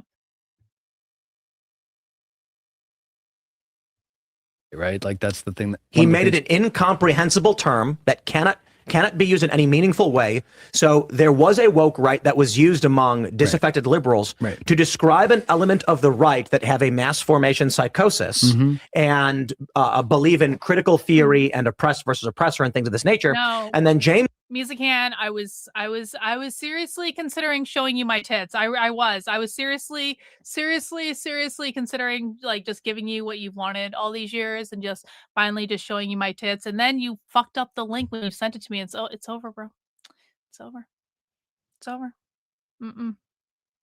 Lindsay infiltrated, destroyed that, and now it's an incomprehensible term that you cannot use to describe anything meaningful. Well, the reason I ask you that is because a lot of the independents and libertarians that are leaving the party, I see a correlation with the woke right, whether you believe they're real or not, as the driving force behind that. And why I always defend James Lindsay, because he's the one that's been calling attention to that group, because that's where I think it is split. I think the independents are leaving en masse because of Israel and all the woke shit. And I think he's onto it. I know you and I disagree on Lindsay, but that's why I love him, because it's like, hey, these are the people that are splitting MAGA. This is an infiltration of MAGA. James Lindsay is that. Do you think that it is beneficial to the Republican Party to be convinced that Trump is no, of course not. I know what you're saying. So here, let me pull up this list that I absolutely love. Every conservative James Lindsay has called woke right. Yeah. And you've got random foreigners, traditional Catholics, Christian nationalists, philosophers, miscellaneous right-wing individuals like Joshua Lysick. Well, his list could be incorrect, but the idea I'm talking about the woke right dividing MAGA, I think he's got a claim to it. I think he's right. Well, they're all Jew haters. Again, let me stress this. They're all Jew haters. They're all Jew haters. Are you fucking serious? So I think to me, that's what woke right Mary means. Morgan works for my company and is a pop culture commentator, and James Lindsay called her woke right. Yeah, that's incorrect. Half of this is incorrect. Oh, I am warning you right now. The man's MO is to infiltrate groups, convince them to say dumb things. And if you are blind to the fact that he is poisoning your worldview to all of these people, all the people who follow these individuals, you're going to lose. And he is intentionally doing this. You think it's an infiltration? What is he famous for? What is James Lindsay famous for? Anti-communist. Infiltrating feminist and Marxist. That's right. His letters, academic papers, to trick them into publishing incomprehensible nonsense. Right. He is a self-admitted liberal. He does not like conservatives, and he has publicly stated national conservatism is the final boss. Yeah. He does not like Marxists. He is a traditional liberal social lib. He doesn't like the Marxists, and he doesn't like the conservatives. So he is infiltrating both groups to get them to say stupid things. And people just blindly march behind him. And so here we have him. I don't actually think James is being that smart. I don't think he's infiltrating. I think James is being paid money by Zionist organizations to advance a message that those Zionist organizations want. That's what I think is happening. I don't think James Lindsay is infiltrating the conservatives to get the conservatives to say stupid things, because I don't think that's what happened. I think that James is getting paid money by Zionist organizations who want a very specific message out there. I also think James's friends are getting paid money by these same organizations, which is why they all say the same dumb shit every single day, regardless of if it even makes sense or not. Clearly, he hates Donald Trump. Convincing his base. I don't know where the truth. I always hear him talking great about Donald Trump. Yeah, we had him at our secret Jew infiltrate the meetings. group, trick them into saying stupid things, and then they. James was shit talking Donald Trump the entire fucking first 6 months of his administration because James was cut out of it. James hated Donald Trump for like the first 6 months, and then all of a sudden, we have all this Jew shit going on, and James is one of the people stirring up that. And now all of a sudden, James loves Donald Trump and is the great defender of fucking MAGA. Like, go back in his Twitter and look. James hated the Trump administration for like the first 6 months because none of them would talk to James or listen to his advice. Lose. That's what he always does. So now, as the Iran, so I will stress this: Donald Trump is minus 6% among MAGA supporters. Not good. He has dropped 4 points among MAGA supporters since the last poll, and he is facing a 12% disapproval among Republicans on the issue of Iran. Hang on. Omi's doing an auction again. He's actually going to auction something off. He's going to auction something off. Look at this bag. Should I give you guys an opportunity to swipe on this one? This is a really cool Gucci limited edition Dionysus, and I don't see this one around that much. It's a cool fucking bag. I'm not going to bid on it, but I want to see him auction it. Look at this fucking bag. I'm going crazy for this. This is beautiful. Constance, you know what? We can do Constance too. They don't anymore, really, but Gucci used to make cool bags. Constance too. This one is so rare. It's got all your big crystal gems are there. I'm not going to buy this one. I don't want this one. But I want to watch the auction. Only minor call-outs. I want to watch the auction to see how much it's going to go for, because I want to know what the market value is for this bag specifically. But I'm not going to buy it. This bag. I'm like, I've actually got I've got better bags than this. But like, I want to watch the auction because I want to watch the auction. Like, give me a break. We'll go back to the Tim Pool shit in a minute, okay? This comes with original Gucci store receipt. I'm introducing you guys to how to get really cheap luxury purses on the resale market, and I really feel like you guys should be thanking me. Okay, this is one of the best shows on Whatnot. They've got a lot of cool fucking bags. Just enjoy. Well, so we're gonna run her. Yes, run it. I want to see who's got fire. Yes. Who's got fire for me? This is absolutely crazy. What do we do it? The Tim Pool. Yeah, tag everybody on this one. Tag everybody. No previous, guys. No previous. This is an over $5,000 bag.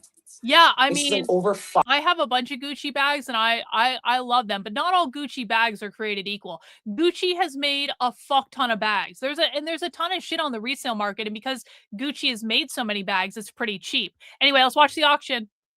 Gucci store receipt, one of the rarest Dionysus we've ever run. Go get it, guys. Custom max bid on live right now. One of the rarest we've ever run. Go. Not even 300. Just hit $300. Everybody custom max bid.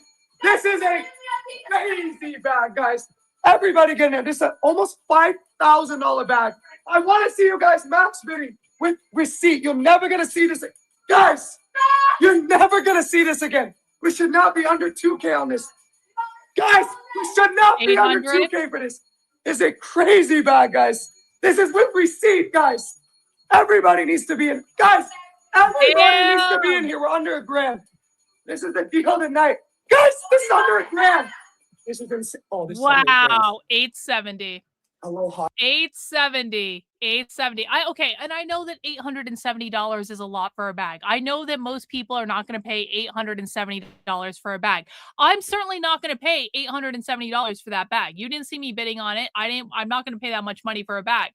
But you must understand that someone can buy that bag and then go onto the resale market and try to resell that bag for significantly more money than they just paid for it, because that was a very undervalued bag for like what the greater market will bear. So it's just like that's better. Like, okay, not everyone's going to pay $900 for a bag. I don't think I've ever paid $900 for a bag. So I'm not suggesting that that's like a normal thing. I am suggesting that that is a fucking good price for what that bag was, for what it goes for, like when you buy it in the store, for what it goes for on the resale market. It's just one of those things. All right. Just one of those things. Anyway, thank you for the super chat, for following your own path and not being a con. Hey, I appreciate that. Thank you so much. Let's go back to Timmy Tim, see what he's doing. But what I'm saying, this is not good for Trump. Right, no, well, but hold on. But the point is this. What? You look at those numbers and you say, hey, look, 87% support. Yeah. That is fantastic. What they're not telling you is that the moderates who put Trump over the edge are breaking away from him. And James is intentionally, look at my point. My point is, MAGA can't win without its coalition. That's true. Democrats know this all the same. You've got to win the middle of the road. I see what you mean. James Lindsay is again doing what he always does. He's going to lull you into a false sense of security. And with sentiment like this, the Republicans will lose the midterms. We should have James. I don't have a strong opinion on him either way, but just an alternative hypothesis that came to mind is that he is just a. I like her jacket. I don't know anything about her, but I like her jacket. I like the shoulder thing going on here. Basically like a pathological contrarian and is like allergic to whoever has the dominant power, because if we've seen him flip-flop, right, like, there are just some people who are like that. I entertain that and say quite possibly, except his MO has consistently been infiltrate organizations, trick them into saying stupid things, and then watch them immolate themselves. So that's how he got started. He worked. So here's what I see with this guy, and congratulations getting more airtime. He's so desperate for it. he works in academia. You know what? Like, Tim is wrong about so much shit, but you got to give Tim credit where credit is due. On this issue, he is far more correct than he is wrong. And I like that Tim is calling James on his bullshit. I mean, just because we were calling James on his bullshit until like for a good 2 years before Tim got around to it, Tim is behind us by at least 2 years, but we're gonna ignore the fact that he came late to the party, and we're just gonna celebrate that he showed up. He's at least vocally calling James out on stuff that almost no one else is correctly calling him out on. And so, you know what? Points for Timmy. Points for Tim. I mean, he gets upset that it's being taken over by Marxist ideology. Yeah. He's a social liberal. Yeah. He's in a polyamorous relationship with, and he talks about how he and his daughter go check out chicks together and stuff like this. Yeah. This is a traditional social liberal view that it's not overly leftist, no trans in the kids and stuff. Technically, Timmy is wrong. James is not in a polyamorous relationship. James forced his wife to be in an open marriage that she didn't want to. I'm never going on a show. James forced this is literally never going to happen for many reasons. I don't want it to happen. Tim doesn't want it to happen. Tim is afraid of me. I don't think Tim would let me talk. I would end up yelling. Tim would end up crying. It would be a big fuck off waste of my time. There have been many people that Tim has brought on his show and he's not even allowed them to talk. There'd be no reason for me to go on there because I wouldn't be able to talk about my work or anything like that. And Tim would probably just talk over me the entire time anyway, until I yelled at him and then he would cry and then I'd probably stomp out and it would just be like a horrible fucking mess. He doesn't want it. I don't want it. Never going to happen. Anyway, but Tim is wrong that James is in a polyamorous relationship. He is not in a polyamorous relationship. James forced his wife to be in an open marriage she didn't want to be in because James wanted to fuck the Moms for Liberty at his events that he was going to all over the country. How do we know this, you ask? Because James Lindsay's stepdaughter posted about it on Twitter many, many times. And then I had private conversations with James Lindsay's stepdaughter that were later backed up by public posts that she made of the text messages that James had sent her. So I also happen to know one of the women that James was fucking. And I've had entire conversations with her about this. And what she said is that James had like private time scheduled. So basically James and his wife are on a schedule where James's wife has scheduled like private time with him that the other women that James is fucking are not allowed to disturb James during private time with the wife. So sexual liberation, feminism, etc. The conservative movement opposes those things. He doesn't want either the Marxists or the conservatives to win. So the first thing he does is he infiltrates the Marxists, makes them look like morons by publishing Mein Kampf, but the words are feminist terminology instead of Nazi terminology. No, they're hilarious. He read some of them to us. Indeed, and the conceptual penis, and we all laughed because he was... Well, and the reason I know more than I would like to is because James spread a rumor about me for like literally years behind my back, where he for years was running around telling people that I tried to sleep with him when I never even so much as flirted with him. And this was confirmed to me again by the woman that I know that was actually fucking James, because James told her that I totally tried to fuck him when in fact I didn't. And then I became friends with her, not knowing that she was fucking James at the time, but finding out later that she was fucking James. And she told me that James was telling everyone that I wanted to fuck him. And so I confronted James publicly on that. And I said, James, when have I ever even flirted with you? Because I was we were together together at this event. We were together at this event. We were together at this event. When did I flirt with you? When did I invite you out to drinks? When did I say anything remotely sexual to you at all? When did I do any of this? And James, instead of saying, okay, maybe that never happened and maybe I lied about you for 2 years, he literally tweeted this. I can go back and find the screenshot. He literally tweeted, well, you may not have done it, but you totally wanted to. So I definitely know more about this situation than I would have liked to know. I'll tell you that. Targeting Marxists. Then he started doing the exact same thing to conservatives, publicly stating he's doing it to destroy them. But see, the thing is, he gloats at the fact that they are not smart enough to actually read what he's saying. And he talks about it. The woke right term, he said, was coined to create a catch-all to attack any conservative so he can put them under an umbrella. He literally says this. He tweeted out that national conservatism is the final boss, not woke right, not anti-Israel. He's trying to destroy conservatism because the way he wants to live is open marriages, polyamory, and sexual liberation. And that's fine if you believe in those things. You're allowed to have those opinions. My only point is, if James was an honest actor and said, I do not want a conservative Christian world. I do not want a conservative Christian country. I want to be in an open relationship, and I want to watch my daughter, or stepdaughter or whatever. I think his stepdaughter actually hates him or something. She does. But if you want to live in that world, just say it. Tricking conservatives so that they immolate themselves is despicable.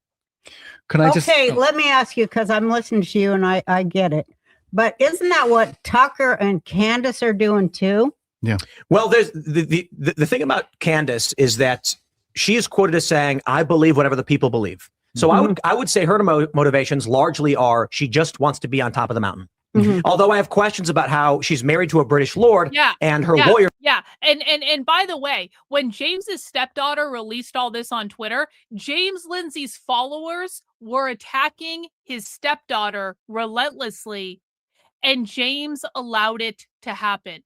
James never called people off. James never said, don't attack my stepdaughter. She may have said some things that I don't like, but don't attack my stepdaughter. James never defended her. And by the way, I also know this because his daughter told me privately, or his stepdaughter, I'm not even saying daughter, his stepdaughter told me this privately, and then she posted the text messages publicly. James was a dick to her in private too. James accused his stepdaughter of being the reason he lost like $500,000 or something like that. He was an absolute asshole to her in private as well. When she was actually trying to reach out and try to smooth shit over. No, James was an asshole to his stepdaughter. He's been an asshole to her for a really long time. And that is why she's pissed off. And so, yes, Tim is not wrong. At least I haven't talked to her in a minute, so I don't know if there's been improvements, but they are not on good terms the last I knew. Work in the same building as federal agents by her own admission. About that too. That's pretty strange. Tucker, I find to be interesting in that he seems to have undergone a massive flip over the past several months. The thing about Tucker, though, is largely he's a guy with opinions. And if his opinions are bad, I say then you've got bad opinions. I disagree with Tucker on a lot of things. I disagree with Dave Smith, but I'm not going to condemn someone just for having opinions. Well, do you think Tucker is trying to trick conservatives? What I would say is I lean in the direction on some things. Because he Tucker's sounds like a Democrat too now. He does. I question. Tucker Carlson sounds like a Democrat.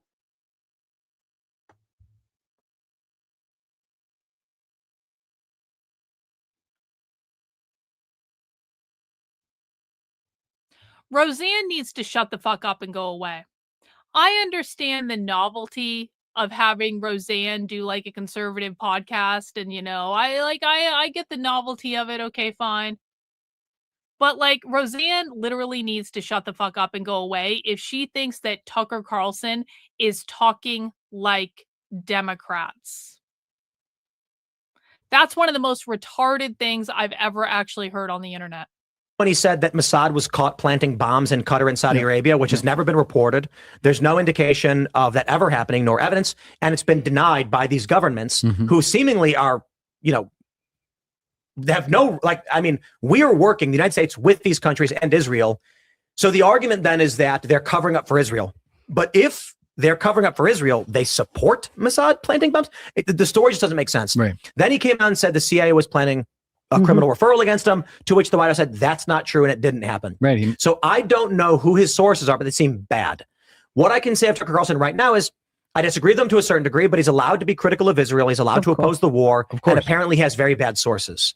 Now, James Lindsay, he's done this in the past. He's doing it again, and he lies about me as well. Candace Owens lies about me. Very different from Tucker. Candace Owens claimed my brother tried to kill me, which is an egregious lie, and people just believe this stuff. I don't believe anything. Well, so I will tell you this: there is an Israel derangement syndrome, and let me put it like this: I have gone on 20-minute tirades about the past 20 years of U.S. Middle Eastern policy pertaining to the petrodollar on this show with sources and facts. We've played the videos from Obama and Joe Biden. And then for some reason in the last 6 months, people's brains fell out of their heads and they decided everything that we've already proven to them and exposed doesn't matter anymore. Joe Biden is innocent of all wrongdoing. It was Israel the whole time. Right. So when Joe Biden gets 10% for the big guy and Tony Bobulinski comes out and says they were cutting illicit deals and they have a CIA director working in an energy company in Ukraine and they removed Bashar al-Assad because he wouldn't let us build the gas pipeline, and Tulsi Gabbard calls this out 8 years ago, and we have tracked these stories, and Obama was arming ISIS. Well, some say inadvertently, because he wanted these terror groups to destabilize the Assad regime. All of that gets erased, and they go, Israel put a Jew in control of Ukraine to build a corridor. And I'm like, yeah, that's never been supported. Any of the intelligence reports, not even Russia has been claiming that, or China. Like when you look at these foreign countries, like the BRICS nations, they will outright say, the United States is lying about Bashar al-Assad because he would not allow them to build a gas pipeline to compete with Russia. So they armed terrorists to kill him. And they removed Muammar Gaddafi from Libya because he wanted to trade oil in gold dinars and create an African Union. All of that gets erased. And now it's just Israel did it. And that's not coming from Lindsay, not to go on a James Lindsay defense tour, but that's coming from Candace and Tucker. Indeed and it is. And what does James Lindsay do when he posts things like this? Why are we not talking about the woke right? Why are you on Lindsay? And because woke right isn't because James Lindsay creates environments like this. In response to my tweet warning Republicans that independents are breaking, this is the kind of stuff that they're posting in response to James Lindsay, equating me with the exact people you're criticizing.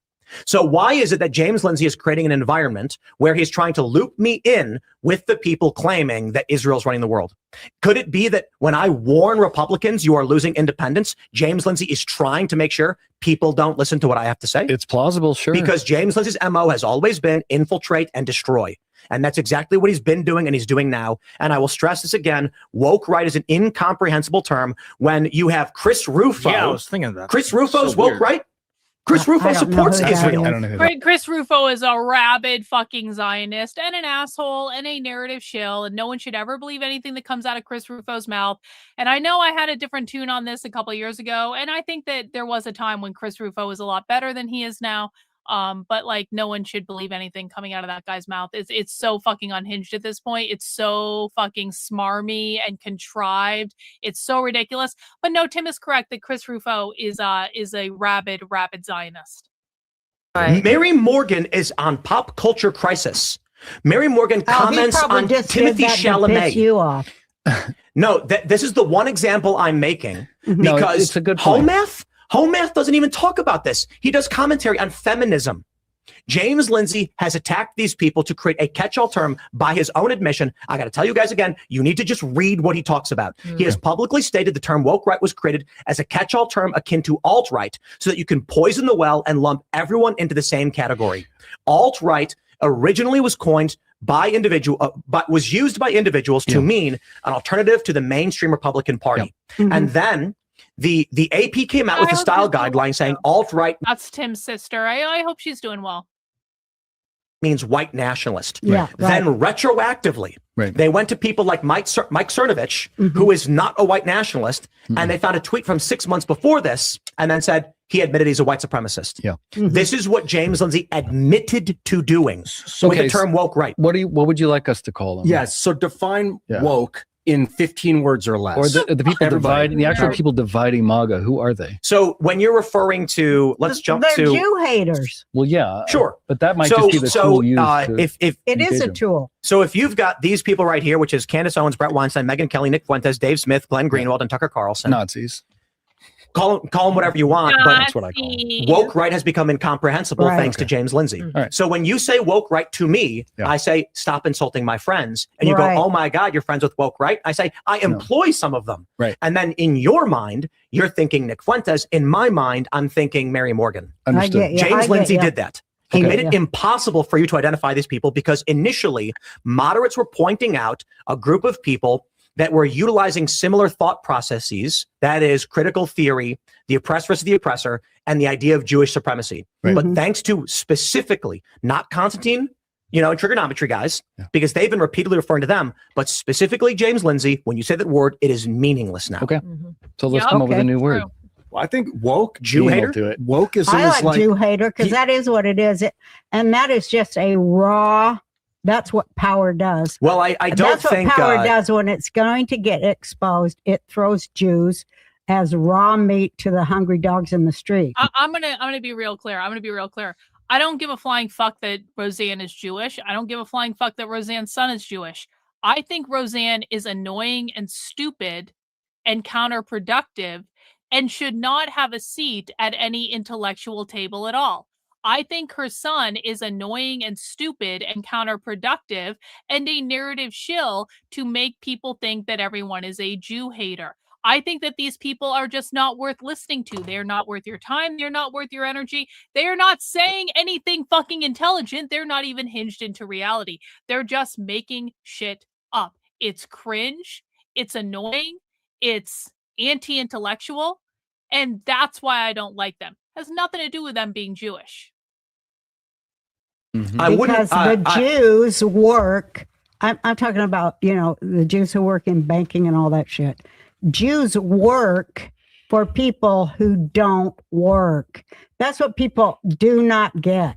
The middleman gets thrown and everybody blames the middleman. Well, who's at the tippity top? Why do we never go there? Why do we never look at that? I tried. It was who owns BlackRock. I'm like, well, it's all the people that own State Street own BlackRock. I'm like, who owns State Street? All the people that own BlackRock. And it's this like cycle of owners that keep their names off the table. Mm-hmm. Look. Maybe it's James Lindsay. Probably. Look what he published in direct response to my post. Get out of the Podcastistan bubble. This is the other thing. This is the other thing. They're now blaming the podcasters. Guys, do you know who's blaming the podcasters on Twitter? It's all the people with podcasts that are not as successful as the podcasters that they are blaming for causing all the Jew hate. They're blaming all the people with the popular podcasts. Every single person who's talking about the podcasters, they're all fucking podcasters. And they're looking at a ranking system and they are on the bottom and the people they are blaming are on the top and they're pissed off that they're not on the top. So they think if they can convince you to hate the people on the top and blame them for all this tragic anti-Semitism, then their podcast will grow and be the ones on the top and then they will make more money. I do not believe that anybody who watches my show, where quite literally we had on Leonardo Joni, where I said I called her a retard. I did apologize for calling her a retard. She's a retard. Because she blames Israel for everything. Rare Tim W. Tim called Leonardo Joni a retard. Oh. Can we get a round of applause for Tim in the chat? Calling Leonardo Joni a retard? That bitch is a fucking retard. That anybody who watches my show, where quite literally we had on Leonardo Joni, where I said I called her a retard. I did apologize for calling her a retard. She's a retard. Because she blames Israel for everything. Why would James Lindsay accuse me of being woke right? Yeah, you're not woke, right? Because he's trying to make the term incomprehensible. Okay. Well, I He understand. is trying to, because he is an infiltrator. He is a liberal. I believe that he hates Jews. I believe he is just like the left. He hates Israel. He hates Trump, and he wants social liberalism back. He wants Pete Buttigieg to be president. He wants Gavin Newsom. He may not like them, personally, but I tell you, this is a guy who would rather have Gavin Newsom than Donald Trump. But he knows you will not win by going to someone and advocating for Newsom, who's advocating for child sex changes. So if you want sexual liberation feminism, let me put it like this. The reason why this is really easy for me to point out is that when I did nonprofit fundraising, the first thing I would train as a manager and one of the best in the country, you always must approach the individual you're trying to sell as them. Right. So if you are in downtown Chicago in the financial area, and you see a guy wearing a suit and Ian walks up to him, that man's going to say, back the F off. But if you walk up to him wearing a suit and immediately reach for his hand and shake and say, sir, but a moment of your time, and you behave like a businessman, you can sell him anything. You wouldn't say that to me, by the way. You'd be like, get over here. And we'd hug. No, that's actually not what Probably wouldn't happened. sell However, anything. if you want to go to Columbia a few blocks away and sign up college kids, don't send a guy in a suit. Send Ian with a cane and a top hat, because every college kid's going to stop them. James understands this. This is social engineering 101. In order to manipulate someone, you have to be them. So he approaches conservatives and says, I'm just like you, feeds them disinformation, distorts their worldview, tricks them, and disrupts. He did it to the left with the Marxists. He's doing it to the conservatives now. So I don't think woke right is Jew hate. I think that people that are woke are easily manipulated into hating Jews. I think it's a tool used. Yeah. It's people. It is a tool. It's It's a a wedge. tool of kings. Yeah. It's always been the tool of kings to retain power. It's divide and conquer. That's why they're. I am so fucking sick of Jewish people whining about anti-Semitism.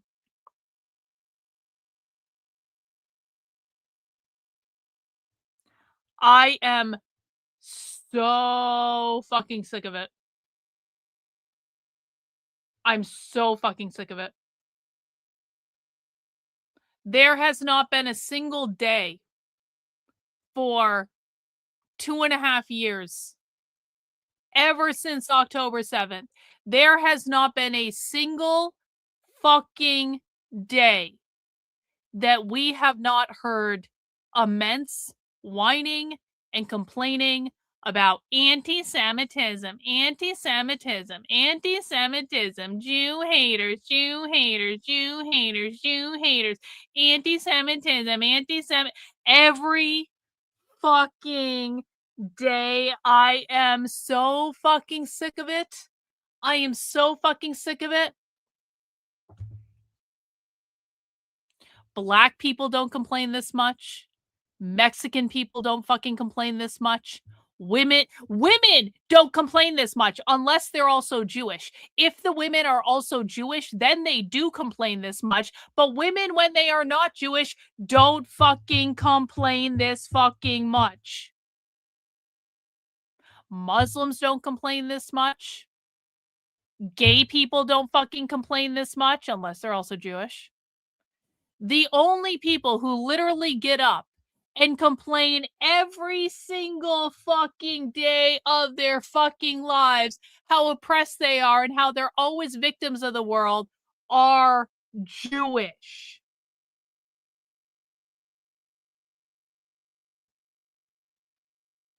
It is insufferable. I am so fucking tired of hearing how Jews are the oppressed victims of the fucking world. And by the way, I would say this too, like, you know what? Like, actually, like, Misakan's bringing up a good point. Wignats also complain this much. That is a very good point. Like, the dumb white men who are like, white men are the most put upon people of all time, and white men are the most oppressed people, and they complain fucking constantly about being oppressed because they're white fucking men. That is just as fucking annoying as the Jew bullshit. And listen, I think there are legitimate grievances that white men can have. I'm not talking about the registering of legitimate grievances. And then, but like there's a difference between the registering of legitimate grievances and whining and complaining like a fucking bitch every single day, endlessly, ad nauseum, over and over and over and over and over and over and over again. That is not a legitimate registering of grievances. That is a culture of victimization.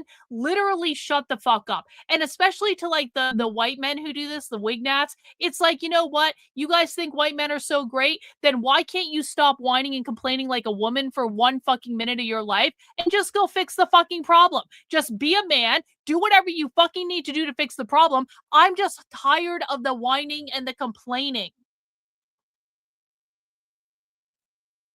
Yes. Whiners in general are the worst people to be around. It's exhausting. It's like, you know what? I don't even give a fuck anymore about anti-Semitism. I don't even care. I don't care. I truly and sincerely don't care. They have worn me down with the constant fucking complaining. I don't care. Scapegoat. Woke in general, I think, is just people who are obsessed with identity as opposed to ideas. Mhm. And they also conflate the underdog with being morally correct. Right. That's And true, I they think do you can that. see that on both sides. The left obviously have been historically more doing it, and arguably still more, but it's just like, yeah, it's like identitarianism. Well, I like identity, but I don't like when it's weaponized to hoard a whole bunch of people into voting for something that's going to destroy them. When people say I am a conservative, I'm like, oh, that's so cringy. It's so Woke you're is just actually you. woke is actually very easily defined when you step back. Everybody's often had a different definition for it. I've defined it as cult-like adherence to social orthodoxy. Yeah. Yeah. I think there's a much easier way to explain it. And woke represents the cultural identity of left. There are two cultural identities in the United States, the multicultural democracy and the constitutional republic. We represent the constitutional republic.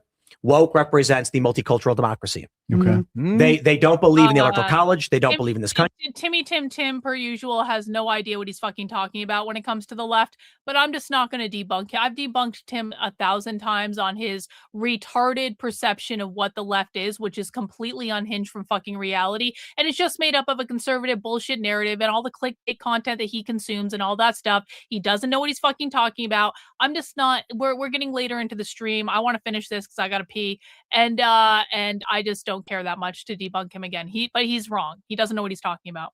Country, they believe the border should be open. Well, when all it of benefits those them, things. they believe But in the like, electoral and college. so when we look to the things that please them, their aesthetic or otherwise, we call it woke.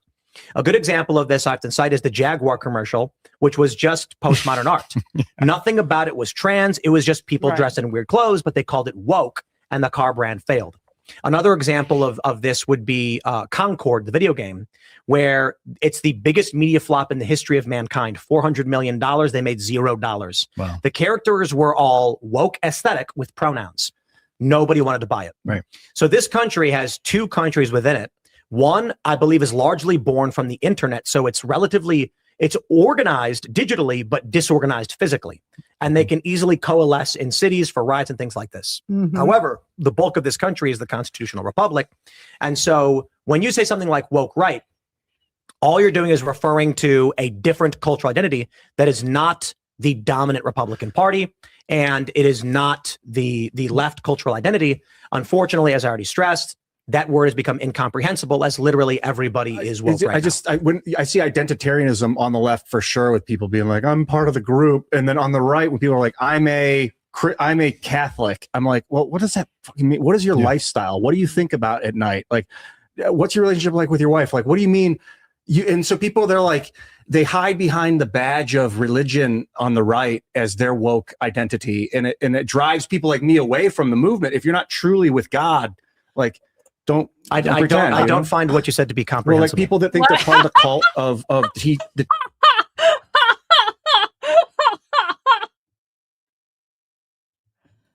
Tim just said to Ian, I don't find what you said to be comprehensible.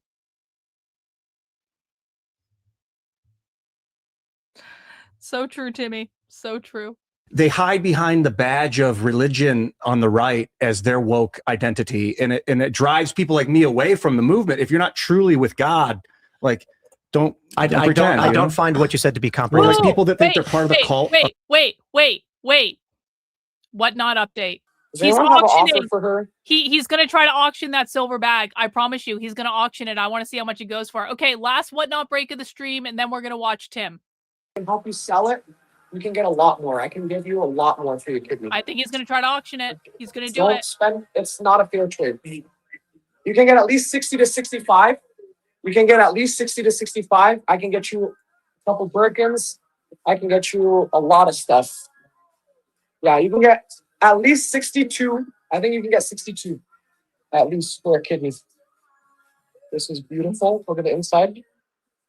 One tiny spot right there on the side. Is he gonna auction it? Is he gonna do it? If you want to consign it, bag. just DM me. If you're looking to consign, I can help you sell your kidney. I need at least 15%, but I can help you consign it if you want.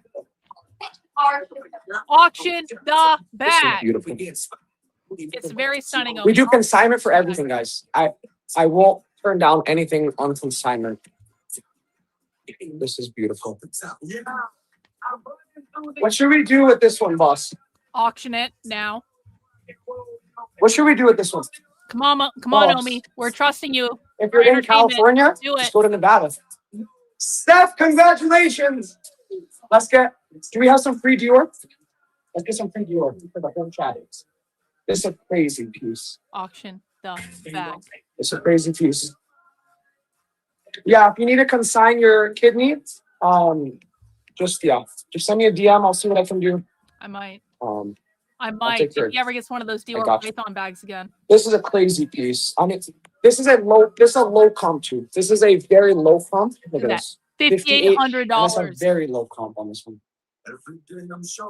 That's on the resale market, guys. That's not new. That's $5,800 used on the resale market. That's how fuck off expensive this bag is. They say run it. Run it. I don't know. Do it. Do it. Do it. Boss, what do you think? Actually, we just started consignment. he's we not being mostly serious do about buyouts. We actually just started consignment. Should we, boss? They sell bags, not kidneys. Should we? Do it. Do it. I'm much do you guys think it's gonna worried, go dude. I'm for? worried. How much do you guys I think? just don't have room on this. I just don't have room. Like, it's so.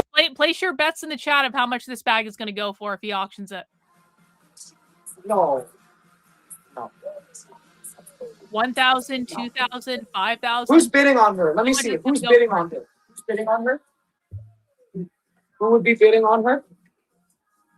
Okay, I guess golf clubs are scams. How many and people would be rods, really, guns, really knives. crazy? Those are all scams too, Crazy right? in on this one.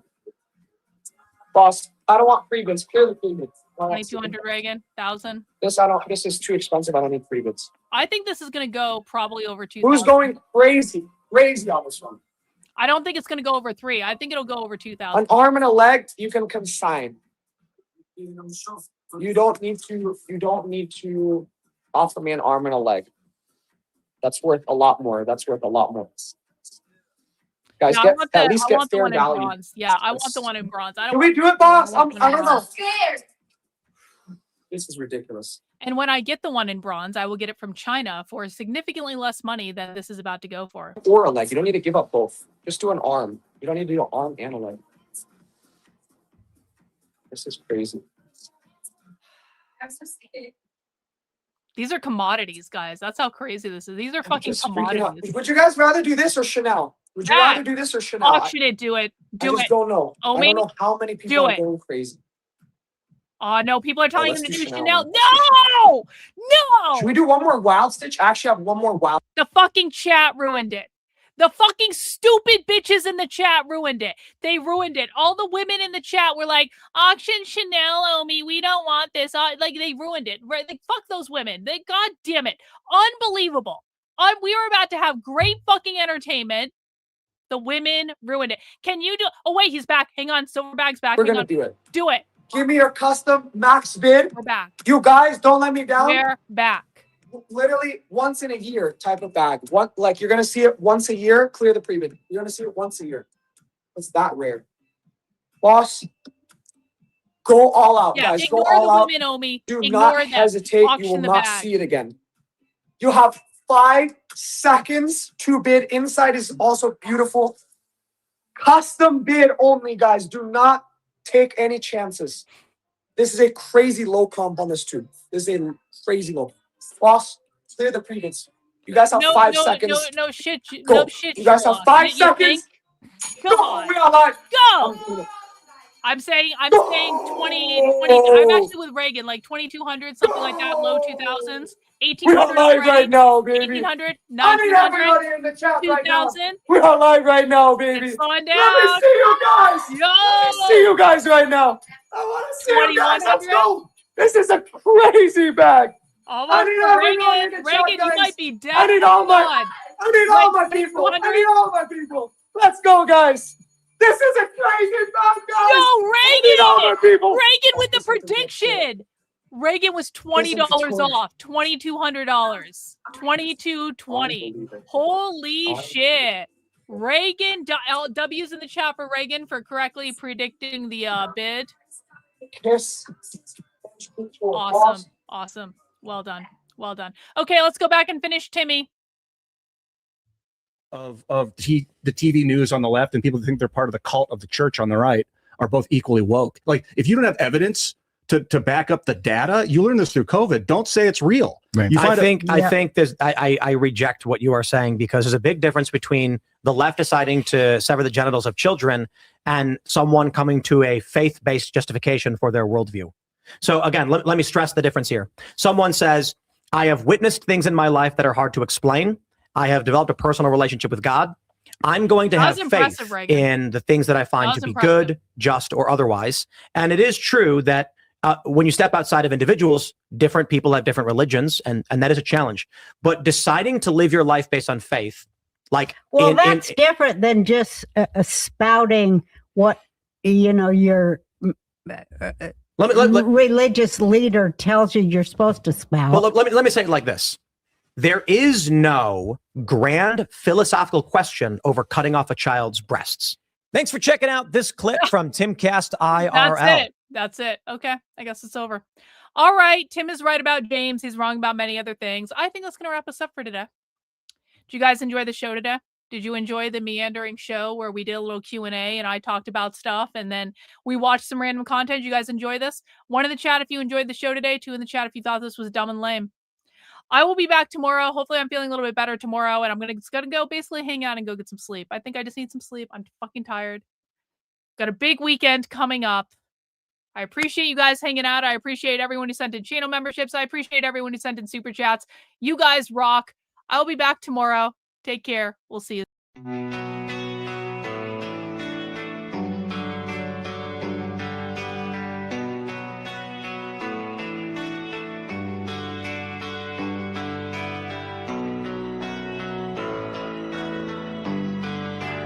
How are you feeling? How long have you been here? 3 months, May 17th. And what brought you here? That's difficult to answer.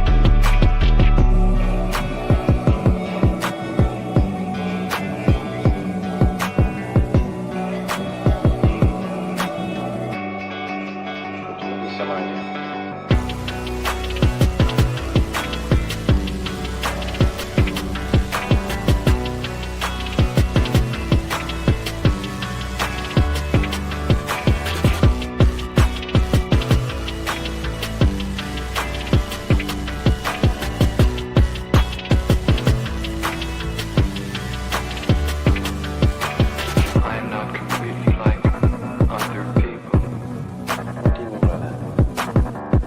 People dislike me because I am not completely like them.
Eventually resulted in your being here in the hospital.